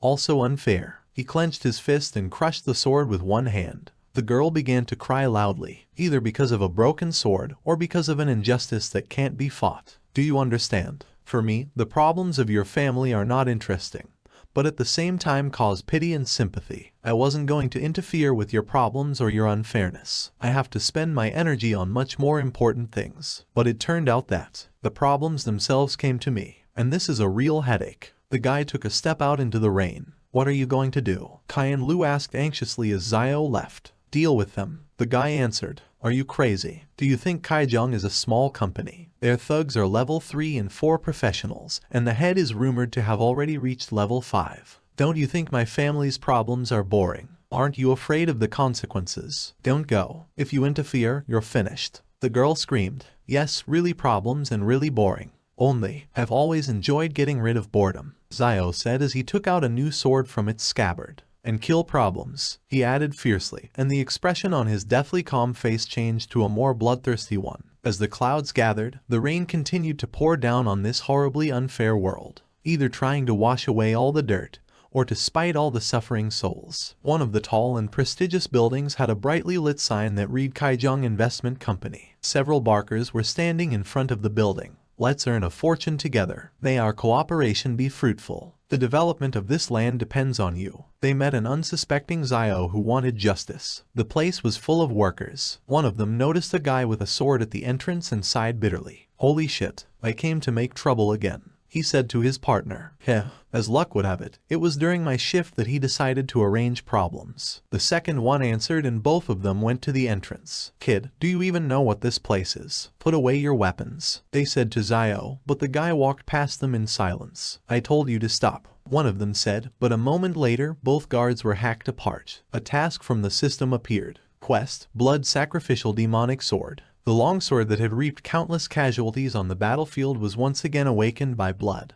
But perhaps it was the blood of the demon living in the sword. Mission requirement: destroy all unearthly creatures with the help of Feria. Reward: Fei will complete the evolution with blood. 4 more swordsmen came out of the elevator towards Zio. He's hostile, be careful. Go ahead, one of them commanded, and all 4 of them attacked Zio. He chopped them down one by one, like a child playing with sand statues. The warriors who arrived after the first group were dumbfounded. Noticing that Zio's sword was stuck in one of the bodies, one of the guards shouted, "His sword is stuck, this is a great opportunity." However, this guy was wrong. As soon as he came up from behind, Zio cut him down as well. The last thing that flashed through his mind was, he's clearly a weapons pro. Why is the fist stronger than the body system? Zio went on. Meanwhile, 3 men were sitting in an office on one of the last floors. One of them was the one who had bullied Qian Lu recently. I'll take over the house of those 2 sisters in Liacheng district soon. Even after suffering so much, they still hold on. Well, then don't blame me for what happens next. However, there are no such incomprehensible people in the world. Ha ha ha. He spoke lightly. Lai Ronki, you still have a lot of things to do. Once you develop this land, it can be sold for a lot of money. The blonde man sitting next to him answered. Then a subordinate burst into the office. Trouble. There's a killer at the entrance. This man caused a massacre in the main hall. Killed a lot of our people. The guy shouted. How many of them are there in total? The blonde man asked. He's alone. The guy answered. How dare one person come here and kill my people? Does he think he has an extra life? The third man in the green jacket shouted indignantly. Ronki was shocked. Our company's people always check their goals in advance. We never touch powerful professionals or people in power. He thought immediately. Standing up, he said, let's go take a look. Ronki picked up his axe and dragged it scrabbling on the floor. They rounded the corner and heard shouts from the landing. Huh? Said Rongzi, surprised. A guy was standing on the stairs, begging someone to look down. Please don't kill me, I'm begging you. Stop it, he shouted, but in the same second he was cut to pieces. Zio came up the stairs. His murderous gaze sent both Director Ronki and his entourage into a stupor. What are you afraid of? We are level 4 professionals. Let's throw him out together. Bullshit question. Ronki said. Yes, that's right. The blonde replied, and everyone prepared their attacks. The blonde man was hoarding ice magic in his hand, Ronki was holding his magic axe, and the guy in the green jacket was pointing the barrel. Level 4 professionals. Zio asked. What? Scary. If you turn yourself in, we won't touch your corpse. To be honest, I still don't understand why you decided to become an enemy of our company. Ronki said. Chief, he's Yang Kang Kang's new friend. It was from him that our guys suffered then. The guy in the jacket said. So it's him. Head Ronki replied. Since there are 3 level 4 professionals here, it will be difficult for me to maintain my human form. Zio said and turned off the light with the tip of his sword. It became dark. What's he going to do? The head asked. Probably trying to surprise us in the dark. Aren't there thugs and stalkers who get stronger in the dark? The guy in the jacket asked, then added, but in the dark, I am a god. Dark vision activation. Thanks to this ability, I can see in the dark as well as in the daytime. The guy activated his night vision and saw the appearance of a monster in front of him. Huh? What is it? A monster. Stop it, he shouted. Seeing such a picture, the guy lost his composure and did not have time to recover from fear as he was already hit by a demonic sword. Joseph, what's the matter? The chief shouted. The smell of blood. Is he hurt? Or dead? Thought the head. Joseph's body fell to the ground, spreading blood. Lightning flashed, briefly illuminating the hallway. This was enough for the headmaster to see the monster and be able to deflect its attack with his sword. If I don't have time to react, I will die from this sword. He was horrified. Ice arrow art. The blonde man directed an attack at Zio. The monster only stretched out one arm and smashed a huge block of ice. He looked in the direction of the attacker and in an instant, he was dead. What? What's that sound? The head was shaking with fear. Lightning flashed, lighting up the room, and the head saw a huge monster. A second passed before he realized what had happened. Holy shit. The headman only managed to shout before his head separated from his body. Faye's sword awakened by a drop of blood. Several guards with swords heard the screams and stood in the darkness. What the hell is this? One of them said after seeing the monster Zio. Before the guards could blink, they were already dead. Suddenly, someone turned to the monster itself and shouted loudly. Enough. That someone was the president of the corporation. The man was standing with a sword on the ledge of the stairs. Zio sniffed the air. A level 6 professional. He realized immediately. The man with the sword was also studying his opponent. A monster. No, it's something else. I don't feel the characteristic aura of insanity. Is it a professional with a modified system? No, also not the same. A professional with a modified system will not emit such a demonic aura when turning into a monster. He thought. You're the only person in the world who's capable of being in a state between a monster and a human. If you are sold on the black market, you can fully compensate for all the damage you have caused. The man began to say, going down the stairs. I can't be wrong. This is a real monster, he thought. It doesn't matter if you're a monster or a human. However, you were very unlucky to cross paths with me, said the head of the corporation. The damage you've caused today may be very upsetting to the bigwigs behind me, but such an extraordinary find. Definitely enjoy the bosses who are trying to cross a human and a monster to find a new life. The head decided and immediately used the technique. Greater than I will attack in the head. The head decided. However, the attack was not successful and only grazed the monster's face slightly. It's not for nothing that it's a humanoid monster. Its attack speed is very fast. He was even able to dodge my attack. I've already figured out your maximum, too, the headman said and started to launch attacks one after another. It grazed Zio in various parts of her body, even if the freak is as tough as a cockroach. But this technique, it won't be so obvious. He launched a direct attack that Zio easily dodged. I tricked you, he thought, and with his other hand, he pulled out a revolver and shot Zio right in the head at close range. In many years of fighting, this technique has never failed me. That short distance was enough to blow half his face off. I wish I could catch this new monster alive, but I think even his corpse will be very valuable, thought the head of the corporation, confident of his victory. However, the smoke from the shot dispersed and the man saw that Zio was not injured in any way. The monster's face, with its glowing scarlet eyes showing no emotion, was untouched. The man was taken aback by this combination of circumstances. How is this even possible? He thought. So close. There's no point in hiding anymore. The only explanation for all this is that he anticipated my shot. The man decided and asked, how did you know? 19 rapiers. To be able to hone the 19 rapier technique to such an extent with your level is quite a feat, Zio replied. These swordsmanship skills are designed by me specifically for rapiers. They are simple and easy to learn, and with advanced training, all sorts of changes occur. They are characterized by high speed, damage, and evasion. allows you to kill an entire army without taking a single damage. Zio thought about the opponent's technique. However, when I created these techniques, I established the rules of justice. Didn't you learn that when you studied them? Zio asked the head. What are you talking about, monster? Are you crazy? This technique was also created by Musk. It means that it can only be used in the name of justice. Isn't it fair to destroy monsters like you? Stop it, the frantic man shouted. A monster? Me? Well, I do not know. What about those people you ruined? Were they also unjust? Zio asked. I don't know what plot of land our company took that you're the owner of. I'm not interested in why you're here, so get out of here. But there's one thing you should know, monster. Human society is continuously evolving, and anyone who will interfere with the world will move forward. It doesn't matter if it's a monster or a human, it's still a punishment. This is an injustice, and I will always stand on the side of justice. This justice, which you, monster, will never understand. The man shouted furiously and immediately charged at the monster. That's how it is, so that's how fair you are, Zio replied. From behind his back, 8 sharp limbs sprouted out and headed towards the man.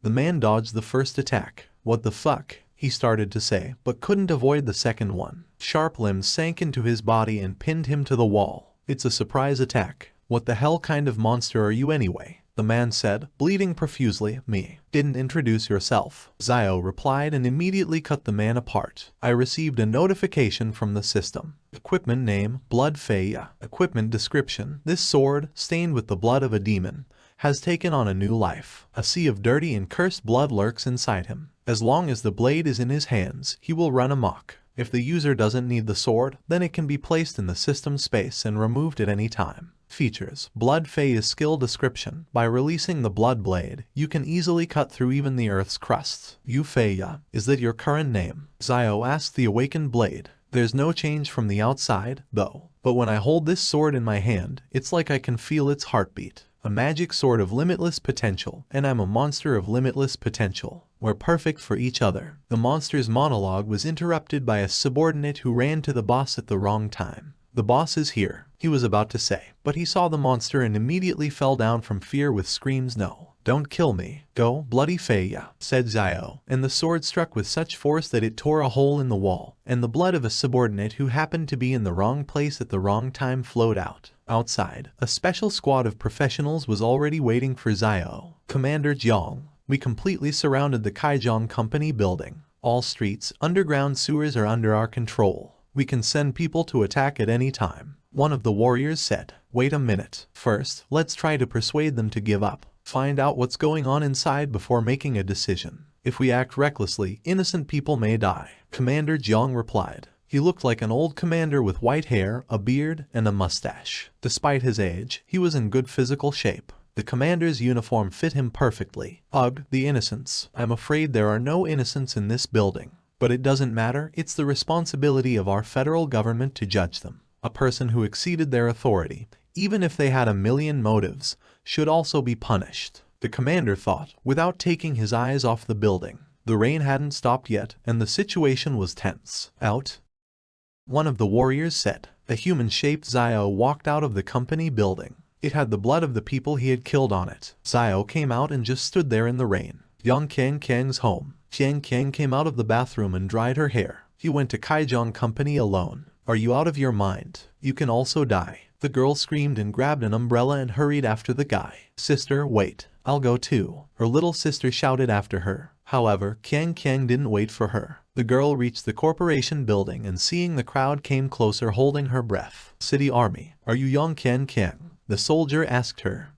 Did something happen? The girl asked anxiously. We need you on a case. The soldier replied. What's up? What's the deal? The girl asked. Do you know this guy? The soldier showed Zio's photo. Seeing a picture of a guy in blood, the girl was scared. Zio Q. What's wrong with him? Is he alive? The girl began to ask. Alive. He is not only alive, but even feels great. The soldier replied. Special Purpose Prison of the Defense Forces. Zio Q was taken to the prison for questioning and further trial. He was sitting in the room, handcuffed. The commander watched him through a special glass. He still won't tell you who he is or where he came from. What is it? He asked the assistant. Yes, sir. Although they confessed to their attack on Kaijiang. But the only thing we know about him is his first and last name. His name is Zio Q. We don't have his birth certificate or passport. Nothing that would give us any information about him. He's like a ghost completely hidden from government surveillance. So, after we started investigating Xiao Q, we found out that he is related to a girl named Yang Kang Kang.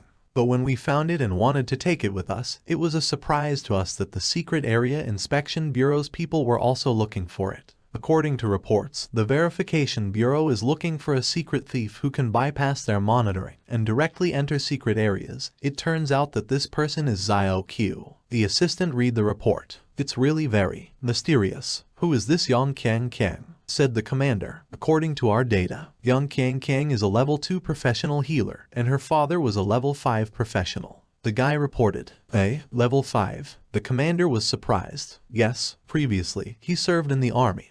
But after being wounded, he retired, as his strength was already running out. Initially, according to the political course, he could have served as an administrative official in Da City, but politely declined. And then, a few years later, he died in a battle with a great demon. Yang Kang's younger sister, Yang Qianlu, was also severely injured in the incident. According to the report, when Yang Kang Kang was going through the secret area with her Zhangang team, she met Xiao Q, who appeared there without an official request. This is consistent with the testimony of the other survivors of the Zhang group. And the reason why Xiao Q went to Kaijiang for the mass murder was because he heard that this company was going to take over the plot where Yang Kang Kang and Yang Qianliu live. So he decided to restore justice. The assistant replied, "That's how it is." The commander mused. He's like a fierce knight with a sword. Someone who had entered the surveillance room said. The commander turned and said, "Head of the department Arthur, come on in. I think we should find out for ourselves," said the boss, looking at his watch. Commander Jiang is a level 7 professional, and department head Arthur is level 6. These two can be said to be the strongest warriors in Da, but it seems that the guy inside ran into some serious trouble, thought the assistant, adjusting his glasses. The glare on the windows prevented others from looking into his eyes more than they should, and almost no one could understand what was going on in this young man's head.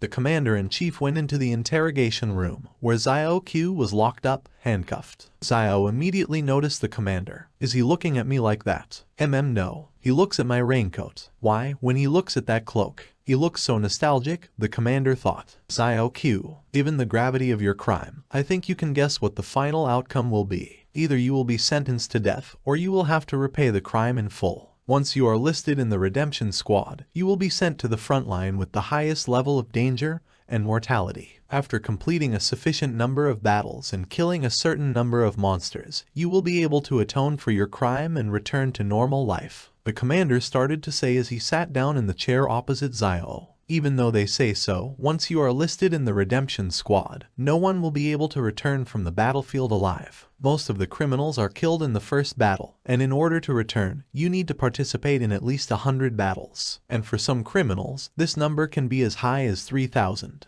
The commander thought, it turns out, for you, sending someone to the front line with monsters is a punishment. Xiao asked, since that's the case, no matter what kind of inhumane crime I've committed, there I can completely purify my soul. Xiao thought, judging by your tone, you've been on the front line before. The commander asked, I haven't been much. Xiao replied curtly, who were you there for? Were you a soldier who fought monsters? Or did you have a different role? The other one. After this answer, the commander and the chief looked at each other. There aren't many professionals who are qualified to go to the front lines and survive there. All we have to do is compare the photos and we'll know who he is. The commander decided. You might say so. This is luck. The head of the department, Arthur, and I were already on our way to the monsters' front lines with the garrison, said the commander. I have been on the front line for almost 10 years. This may sound arrogant, but I am considered a veteran, more qualified than I am. It can only be the Hero Mask and the first party who set up this very line of retreat of monsters. Chief Arthur added, this is the Order of Mask, and I used to fight under its leadership.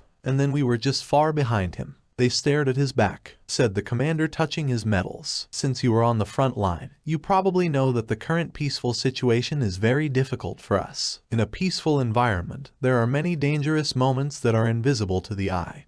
Even a slightly unstable place can immediately fall into a deep test, especially Musk's situation with the federal parliament. Arthur lost his temper and started shouting. So you got it, huh? That's your way of avoiding the Bureau's monitoring and tricking yourself into entering the dungeon. If anyone found out about this, it would be a real shock to the entire society. Even in the best case, it will cost the lives of many professionals.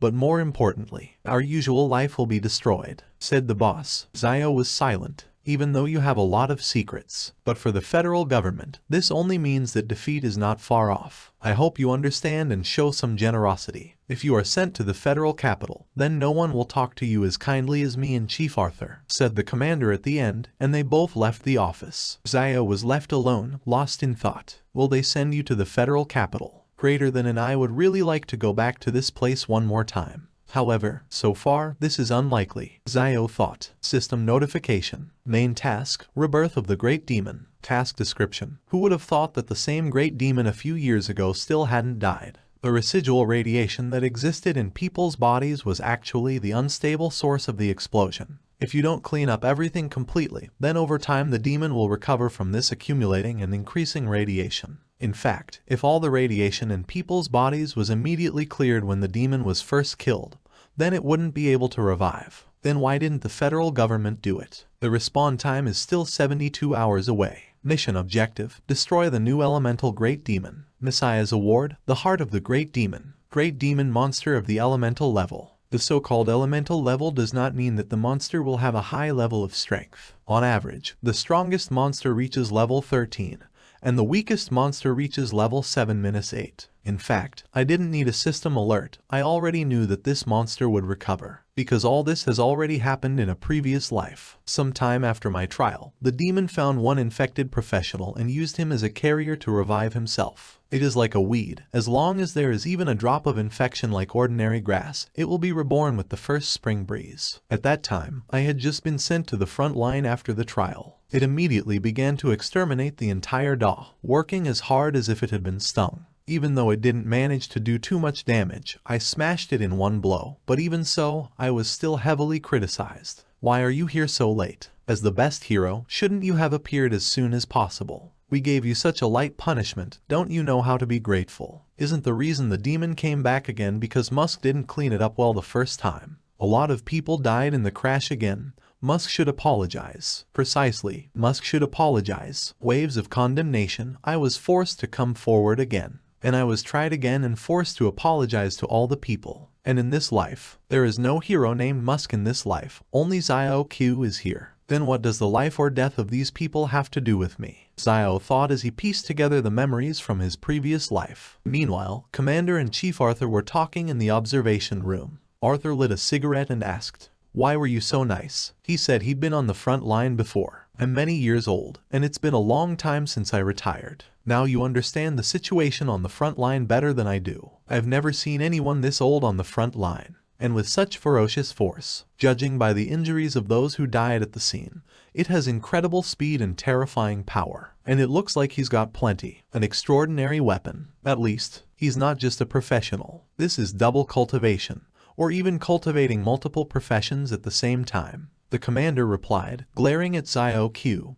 who was sitting behind a thick layer of glass. So he's a genius. Other people spend their entire lives struggling to learn at least one profession and can't always reach even level 6. And he cut off the heads of level 6 professionals at such a young age. Yes, and studies several professional systems at the same time. Arthur breathed out cigarette smoke. A genius. He may be a talent, but he's still an idiot. It's too stupid to waste your life at a place like Kaijong Company. He should be judged by the people of the Federation. We don't need such a genius. The commander answered, strictly following the laws. That's right. After all, the Federation didn't even judge. Compared to him, it's not that hard to condemn this minor genius. Cigarette ash smoldered and fell to the ground, as did a conversation between two veterans of the previous war. Absolutely nothing decisive. The capital of the federal government is Star City. Star City was one of the safest and most advanced in terms of technology and standard of living. Humanity has experienced incredibly dark times, with urban landscapes and metropolitan provinces emerging after urban reconstruction. But at best they were second-rate or even third-rate cities of the 20th and 21st centuries, which were even before the dark times came. However, the Star City, where the capital of the federal government is located, being a symbol of human rebirth, has reached the level off city of the future. A meeting of special importance was being held in one of the main buildings of this city. He's just a wild criminal. Dozens of people were killed overnight, and he also killed a level 6 professional. This is not just a mental disorder, but also a disregard for the authority of the Federation. Are we still able to kill people in such a brusque manner? Officials were sprayed before the president. The president picked up the report. The photo shows a young guy, but he was able to kill a level 6 professional. Apparently, he is very talented, said the president. So what if he's talented? The last thing our federation needs is such scumbag geniuses. The more talented the criminal, the more dangerous he is to society. If such a blatant violation of the federal order is not severely punished, how can people feel safe? How will they enjoy peaceful labor and peace of mind? He must be publicly punished so that others will not be offended. The official was angry, but there was only one thing on his mind. The Kaijong Company is my source of income and DA, and someone dared to cut it off. Although it is not so difficult to find the white glove, but who will make up for the damage for the lost time? White gloves, legal intermediaries in the transfer of dark money, or legal guarantors of illegal cases. I know. Then send this criminal to the front line by signing up to the front ranks of the redemption squad. The president replied, isn't there going to be a public trial? But then, the official hesitated. The white gloves that I have placed in other places will be seen by everyone. If I can't use all my anger to punish the person who dared to provoke me, I'm afraid those dogs won't be so loyal to me anymore. He was afraid for his dark deeds. Let's not discuss this any further, we have more important things to do. Why hasn't any information about the mask been found yet? The director asked menacingly. The room fell silent. The man couldn't just disappear. He's obviously hiding somewhere. Probably somewhere close to us, somewhere very close. However, it's been so long, but we haven't found anything about the mask. Do you really think that one day the enemy will suddenly appear in front of us? The president asked. The chairman, calm down, everything is fine. Right now, Musk doesn't have any forces at all, so what threat can he pose to us? We tried to calm the president down. No strength, you say. Then how did he disappear from the courtroom in an instant? The president was angry. At that moment, we all felt Musk dispel his own power. What could he possibly do with just a small portion of his remaining power? One of the officials asked. Yes, in addition, the ideas that we spread among the people are very effective. There are fewer people supporting Musk. Even if he really wants to take revenge on us, no one will stand on his side. What kind of threat would a person acting alone pose? Another agreed. As long as it is not under our control, the danger is still there, said the chairman. On the other hand, I am now the chairman of the parliament and have the greatest power in the entire federation. Nothing can stand in front of me. But really, for the chance to kick that pesky mask out, I've given a lot of money and power to the council members here. The chairman thought. Let's summarize. For the benefit of everyone, you need to find the mask and take it under control. Okay, let's move on to the next questions, said the president. The front line of monster retreat, as well as weakening the suppression of high-level secret areas. The number of monster incidents increased by 32% compared to last month, the first time such an increase has occurred since the formation of the Federation. One of the congressmen reported, these bastards can't do anything without Musk. Couldn't even hold out for 1 month. The president sighed, -32%. Then didn't we push Musk too hard? It doesn't really matter whether Musk plays the nominal role of savior or not. In any case, he won't interfere, said someone from the parliament.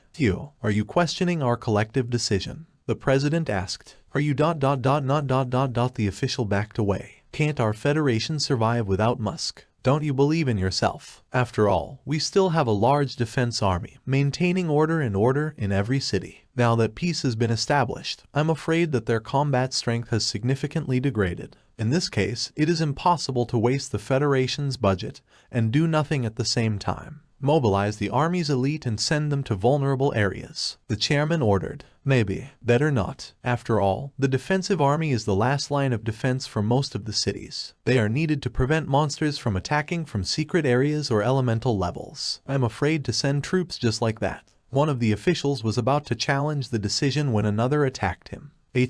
You speak so well, but is it really because you can't pocket money from the military budget? The Federation City Defense Force buildings are supplied by your family's company. Reducing the army will simply harm your life. Someone said, just like you. This is slander. The first official was angry. That's enough. It has been decided that the defensive forces will be mobilized and dispatched. Now that the monsters don't appear anymore, and the elemental demons haven't been seen for many years, reducing the defensive forces is simply necessary. By the way, deliver this criminal as soon as possible to the Star City. Just make an example of him, so that others will not be offended. The president decided. Dahi City Defense Forces Building. Yang Kang and Kang Lai were standing in front of the building's entrance, being escorted by the assistant commander. Okay, now we've checked everything out. All this really has nothing to do with you, so you can safely return home. If anything happens, of course we can call and get in touch with you. If nothing happens, you will be called to court as a witness, the assistant said. What other witnesses? Qian Lu asked. To accuse the criminal who committed the terrible crime? Of course. We are just putting all the materials in order, and a case will be opened against him very soon. This is a major precedent that has attracted the attention of an entire federation, so you too should. The girl began. The terrible crime. Where did he commit the crime? He clearly wanted to punish those bastards. Qian Lu replied sharply, but the blood of several dozen people is on his hands. There's nothing to discuss. Killing people is a terrible thing to do. The clerk said, did the dreadful Xiao Yu kill the most honest and respectable citizens? These thugs terrorized quite a few families, ruining and destroying them.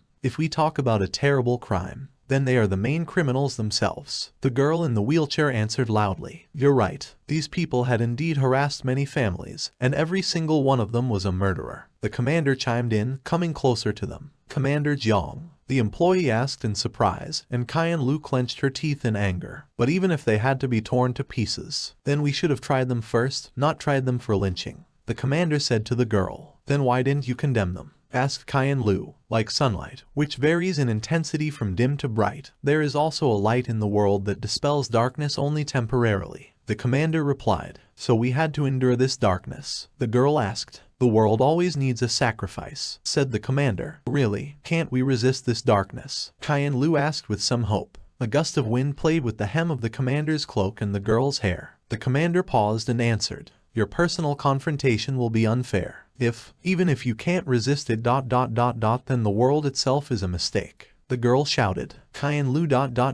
My sister was worried about the girl. I've been through so many situations where nothing could be done. Right now, I can't be as indignant as Qian Lu. Thought Qian King. Sister, we're going home. The girl said. Okay, Qian replied meekly. The commander and the soldier's girlfriend watched the sisters leave. If she can get up, it will be fine, said the commander. Why do you say that, Commander Jiang? The girl asked. Although they usually say that anger is a sign of helplessness and not a source of strength at all. Only, if this power source had a rating, the girl would clearly have the highest level. If only I'd had the same power when I was young, the commander said as he watched the retreating figures. The girl asked the soldiers and thought, what's the use of empty anger? She wouldn't go any further than a wheelchair anyway. This is the so-called useless rage. The young sisters had already come home. Qian Lu, you rest in your room for now, and I'll go clean up the yard. And about Xiao Q, I'll figure something out, Kang said, leaving her sister alone. The girl was looking ahead. Sunlight glinted off the blue irises of her eyes. If there are places in the world where the sun's light doesn't reach, then I'll cover them myself. If the sun doesn't illuminate dark corners, then the existence of the sun is also not necessary. The girl's voice changed. She was shaking all over, but she got to her feet and started walking. In the hallway, the older sister was cleaning up the trash. Qian Lu, I forgot. The room is also a mess right now, Kang was saying as she approached the porch, when suddenly her younger sister came out to meet her. You ... you got up. Kang cried out. My sister, rather, run, Qian Lu said, and huge branches suddenly burst out of her hands, glowing with green light. Defense Army meeting room. This is a scandal. A third of the army has been mobilized. Don't they realize from above that this can cause a lot of trouble? Lao Yuan, stop whining. We haven't been mobilized. That's a good thing. By the way, the front line is also a mess. The order was issued without a declaration of combat readiness. A fifth of our company has resigned in the last 2 days, and there are still people who are considering whether to resign or not. If the requirement to send people to the front line is mandatory, I'm afraid that all these people will just run away. You're right. I heard that half of those selected immediately decided to quit as soon as they found out about it. The level of danger here and on the front line is very different. Officials and other big shots were talking about urgent matters. Today, all the officers came here just to chat. The commander started to say, but suddenly felt something strange. This aura, and not wrong, he said, looking out the window. Commander Jiang, what's out there? The young man next to him asked. The aura of a great demon. The commander replied menacingly. A great demon? No way, Commander Jia, you're joking, right? The great demon was destroyed by Mask long ago. Ah, right, Commander Jiang. You probably made a mistake. You can perceive the aura of a great demon only from the remaining materials, so you can say that his aura is unfamiliar to you personally. All subordinates and other officers began to deny the obvious, and a commotion ensued. The commander smashed a stained glass window with a punch. Activate the emergency plan. Evacuate the entire DA population. I take full responsibility, the commander said and jumped out of the window. DA City lived at its own pace. There was a newscast on the big screens. A pretty presenter was talking about the latest events. 3 days ago, thanks to the timely response of the city's defense forces, a criminal hiding in the Kaijong Company building was captured. No, she said. Near the pedestrian crossing, near the flower beds, a guy was standing. Spring has come. I wonder if the flowers bloomed so quickly because of the warm weather, thought the guy watching the roses, but small buds bloomed right in front of his eyes. Huh? The guy didn't understand.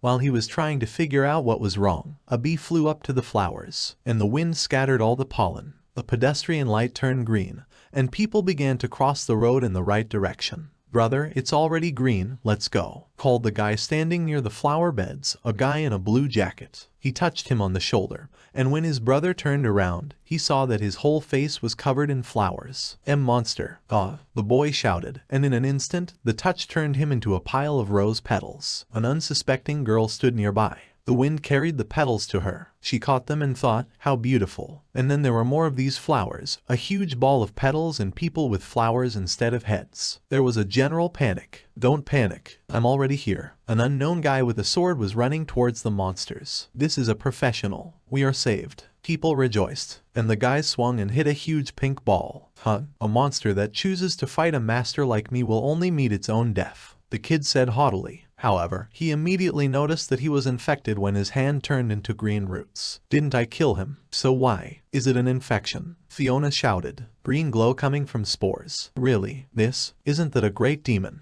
People understood. The entire street of the city was flooded with pink flower petals and monster people like a tsunami. What's going on here? Where did so many demons come from? What are the monitoring bureaus doing anyway? Asked the soldier who was heading along with the commanders. Commander Jiang, this can't be the second coming of the great demon. Those affected by the great demon's aura would rot in the blink of an eye. However, right now, they didn't rot or disintegrate, but instead transformed. The flower demons, the subordinate said, even though the influence of the aura is different from what it was in the past. But the intention to destroy and distort all living things is exactly the same. The guy thought. A team from the army landed on the roof of the building. Flower demons, appropriate name, but common sense doesn't apply to monsters. They can evolve and change beyond our imagination. Everyone take the street under guard, watch them from afar and don't let them spread. Be extremely careful. Do not come into contact with infected people. They are extremely contagious. The commander gave the order. That's right. The subordinates reacted and started to execute. Everything was green. Help me. Save me. People shouted trying to escape.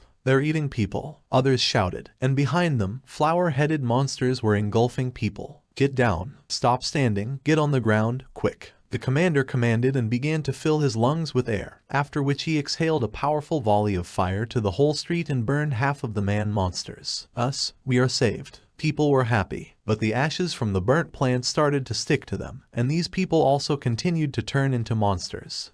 My face. The man shouted. Flowers abruptly grew out of his face, until he completely transformed into a flower demon. The commander, who was watching, decided ash. It contains the aura of a great demon. The city was surrounded by demonic vegetation, and chaos reigned everywhere. It's just a green hell, Chief Arthur said in horror. Everyone stop using fire spells. Don't attack those infected with fire. Better focus on making sure that none of them fly out of the zone. They are extremely contagious. Even if it's just a small piece, it will easily infect and merge with civilians, said the commander of the city's army. Commander Jiang, what's going on here? Arthur ran up to him. As you can see, disaster. Arthur, you personally participated in those events. Did the great demon really return? The commander asked Arthur. Without any doubt, it's definitely a great demon. However, how could he come back? Arthur asked. Immortality. Only a very small number of demons possess it. Even if you cut them into pieces and burn them to ashes, they will still be reborn. Even in nature, there is a similar creature, a jellyfish, which, after reaching puberty, returns to its younger version, and then the growth process begins again,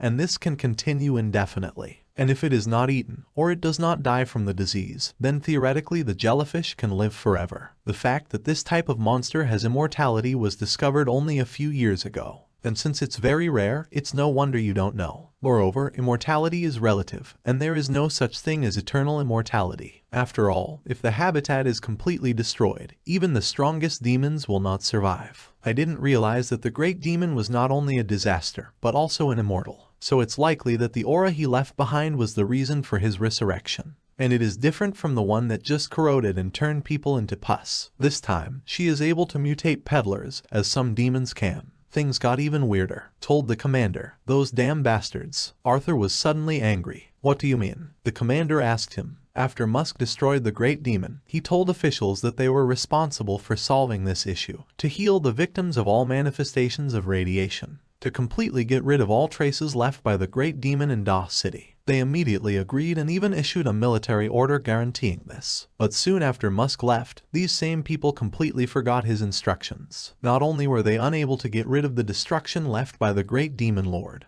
but they also embezzled the money that Musk allocated to provide comprehensive care to the infected. And the victims, instead of careful care and treatment, received only an even more progressive infection. If they had followed Musk's orders from the start. Arthur complained about the greed and vanity of the officials. Arthur, we'll discuss this matter later. Your monitoring bureau is able to track the energy fluctuations of secret areas and monsters. So what's the current situation? Did the Great Demon's aura reach other places as well? Where is the epicenter of energy fluctuations? Are you able to determine exactly where the Great Demon is? The commander asked. His expression was stern and focused, showing that the commander could take any risk to protect the city, including his own life. Why would you do that? Do you really want to get rid of it alone? Commander Jiang, this is too dangerous. The Great Demon is a real natural disaster, a 10-level monster. Arthur shouted, hoping to talk some sense into his companion. I feel like there aren't any level 10 monsters in Dawes City yet. No, even the 9-level ones haven't appeared yet. Right now, the Great Demon had just been reborn, and it had definitely mutated.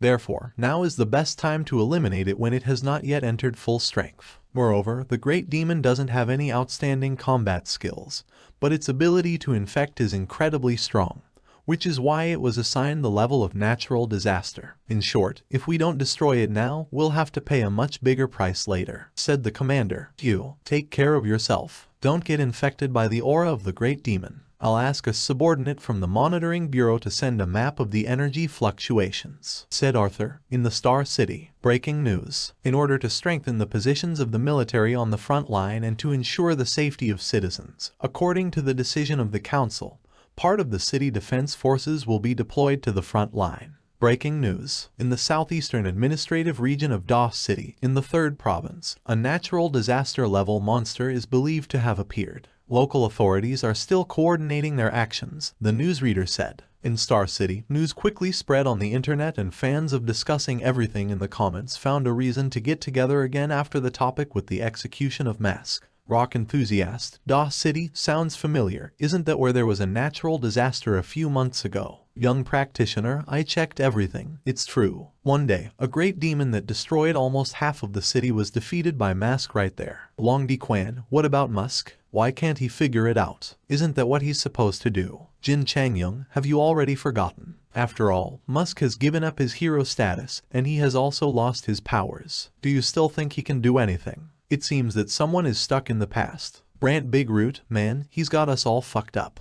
He's hiding somewhere and laughing at us. One for all. Are you saying that if Musk has decided to give up, then he will? Is this even possible? Predictions at home. Wanjiu, soon the government will announce that Musk will arrive later and deal with this monster. Twilight Rider, I just got an evacuation notice and left right away. However, I managed to take photos from a close distance. The city defense forces were waiting for this green hell to descend on them, and then they were attacked by some humanoid flowers, like real zombies. Drunken Master, is this arboretum really a natural disaster? Why do I feel like I'm seeing some kind of humanoid demons? Penlala, it's too much, don't you think? If this is indeed the case, then doesn't it mean that tens of millions of square meters have been affected by the disaster? Windy, can you tell me more? Is the situation under control? This is a prophet for agriculture, who has information about natural disasters. Twilight Rider, sorry, I got in the car, now I have some free time. Nothing is under control. There are more and more monsters, and the defense forces are simply not enough. Even with the help of professionals, the monsters are moving further and further. And yes, they really are people, they just turned into walking flowers. Some say it's because of a mutated great demon that was destroyed some time ago, and now resurrected. If last time it mutated from a person that was infected and could infect others, now the great demon is able to turn people into monsters. The commander of the Dawes City Defense Force personally killed a great demon. It's him, they wrote on the internet. Meanwhile, almost the same thing was being broadcast on the news. The commander of the Dawes City Defense Force has taken the initiative to single-handedly take on a horde of monsters. According to information from a reliable source, the level of monsters caused by a natural disaster is low. The energy fluctuations from monsters correspond to level 7. The commander of Dawes City had become a level 7 professional 8 years ago, and he had managed to achieve a lot in that period of time. For example, he participated in a battle against level 8 monsters. Our channel has contacted the media of Dawes City, and we will broadcast what is happening there live. Commander Jiang definitely deserves the title of a level 7 professional. These monsters can't even catch up to him. He stopped. Had he discovered something? A cameraman filming everything from a helicopter was commenting on the battle. The commander stopped in front of the epicenter of everything. The main monster was standing on one of the buildings. "Is that you?" the commander asked. The girl standing on the flower smiled. It was Qianlu, pretending to be a god. "Do you think you can make people worship you just because of that majestic appearance? I've seen a lot of people like you," the commander said. Some monsters specifically imitate religious images that have been on Earth since ancient times, and which were worshipped by people. When such monsters first appeared, these tricks really made some people think that it was all a punishment from the heavens. Some fanatics are even willing to offer their necks to be killed under the spell of these monsters. There is no question of resistance. But when they realize that these monsters are not gods at all, but only pretend to be them, people quickly abandon this blind faith. Commander Jiang, be careful. According to the energy fluctuations, the monster standing in front of you is the resurrected great demon. Don't be deceived by her appearance. She is a real monster and the worst enemy of all mankind. Arthur was speaking through the radio link. "I know. I didn't expect that in just a few hours when I didn't see you, you would turn into a monster," the commander said, looking at the girl who had just recently been in a wheelchair. "Do you regret it?" the monster girl asked. "I'm sorry." The commander clenched his fists, and lightning flashed around them. "My only regret is that I didn't kill you when you were still in the wheelchair," the commander shouted. A lot of energy was concentrated around him. Lightning flashed here and there, and a little later, he quickly attacked the monster like lightning, taking off half of its head. Wow, Commander Jiang definitely deserves the title of a level 7 professional. The monster didn't even have time to react. The cameraman filming their battle commented. The commander stopped. The blow didn't affect her, he thought as he watched her regenerate. Ticklish, the monster girl said after completely regaining her head. The helicopter was hovering right over the scene of the commander's battle with the monster. There was no trace of the once infirm disabled girl. The girl's body was half covered in grass, and there was a flower where one of her eyes should have been. She quickly recovered from the commander's blow. What a fast regeneration. The commander was surprised, but the cameraman filming all this madness was no less surprised. This is crazy. She just had half her face blown off, so why is she still alive? Isn't she just a monster? The operator shouted. What do you think of that? The commander did not give up and launched another attack. This time, his punch hit several parts of her body, holding it right through. However, the girl did not make any attempts to evade, or anything like that. It just kept coming back, time after time. Is the light that dispels darkness really that weak? What is it? She asked the commander. Danger. I feel incredibly dangerous, thought the commander and hurried to climb higher and away from the monster. Is that all your speed? The girl asked behind the commander's back. He launched an attack and escaped again. Is she faster than me? Thought the commander, but the girl again beat him to it. And you want to dispel the darkness with so much power. Funny, she whispered in his ear as she suddenly appeared at his side. He attacked her again and tried to gain distance for himself. People who are waiting for you to do it are afraid that they will die faster before you do anything, said the girl, chasing the commander. How is that possible? The operator was surprised at what was happening. It doesn't actually move at an incredible speed, and just changes the location with the help of plants. Jiang understood, and the girl was still smiling, enjoying her strength. Commander Jiang, retreat. Hurry up. You can't win. It can't be killed until all the humanoid flowers are destroyed. So no matter how many times you attack it, it won't die. Now you can't do it alone. We must use weapons of mass destruction to destroy the entire infestation area. Arthur shouted over the comm. Are you still thinking that I can escape from here? Giant said to Arthur. It's pretty smart to stop flapping around knowing that all your efforts are in vain. The monster girl said. The wind was blowing. Everything was shrouded in impenetrable greenery. The commander took off his raincoat and took one last look at the medals he had received from Musk. He carefully folded the cloak on the ground. The state you're in right now, isn't it called a cornered animal? The girl asked. The commander took a fighting stance. He began to concentrate his energy, and after a while, instead of blue lightning, scarlet lightning began to gather around him. No.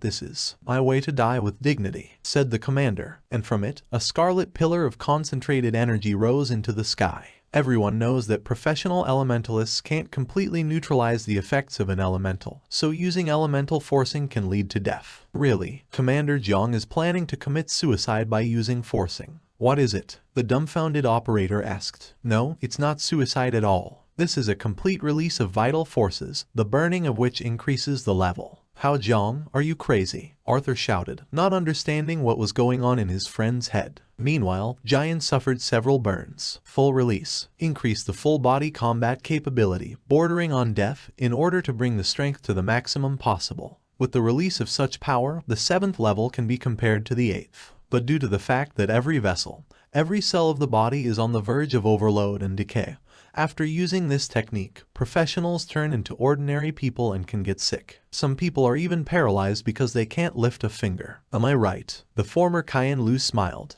The commander quickly launched an attack. Useless. As long as I can move my mind, I won't be killed. Paramesh. His punch is faster than my thought speed. Monster thought as soon as the commander took off half of her body. The infection continues to spread, but so far the lightning is coping with the infection. It feels like every piece of skin is being destroyed and then restored again. A never-ending cycle of pain, thought the commander. It was obvious from his hands that he had contracted a demonic infection. Great. Commander Jiang has injured an elemental-level monster. He's incredibly strong. This is the power of the City Defense Force commander. The monster was killed in just one hit. The ignorant operator rejoiced. No, the great demon is still alive. Our energy fluctuations have not disappeared, but their frequency is increasing. He's getting stronger. It's not a great demon, Arthur said suddenly. Boss, what are you talking about? His subordinates asked. Have you ever heard the legend of the giant Antaeus, dating back to before the Dark Ages? Legend has it that as long as he stands on the ground, he becomes invincible and can constantly draw strength from it. This mutated great demon is actually Antaeus. Tens of thousands infected in Da City. All of them are sources of his power. If you don't destroy them all, you won't be able to defeat the great demon either. Arthur was shocked, or rather shocked, by what was happening. She is one and yet there are tens of thousands of her.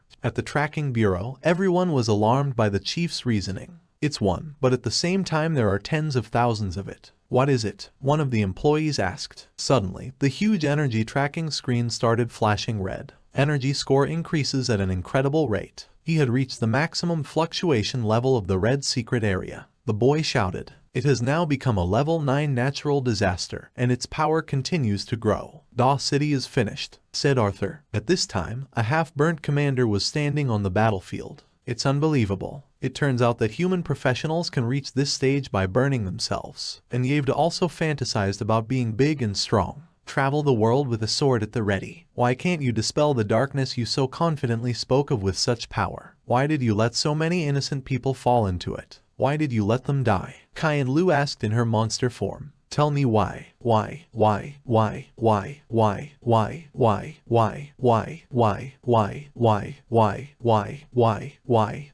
The question echoed in every flower that surrounded them. Outside, the army was holding the barrier with all its might, between the infected part and the rest. Ugh, I can't take it anymore, one of the soldiers was saying. But suddenly, the flowers that had been bursting out until recently retreated, and went to the very center to their owner. They retreat, the soldier said. Did we survive? I thought that was all. A friend answered him. Ha. No, it's not over yet, the first soldier said, looking in the direction of the battle. What the hell is this? The soldiers were surprised. All the vegetation that had just spread out gathered at one point in the center, collecting Qian Lu's huge body. The girl became as tall as a 30-story building. Next to her head, the commander was standing on the roof of the building. You're asking me why? All because of the cursed world. And in this fucking world, everyone is used to death. The commander shouted as he gathered all of his remaining power into a single attack. He gathered a huge lightning arrow in his hand and attacked. Of course, being alive is nothing new either. The monster girl held out her hand. Blood-red lightning lit up almost her entire limb, making it impossible to tell what had happened at first glance. Did the man win, or did the monster still manage to win? At least in the news they decided that the commander won. There is a breach. Listen up everyone. Commander Jiang has defeated the monster. With his grand and triumphant victory, Commander Jiang proved that humanity still has a chance to overcome all these horrors.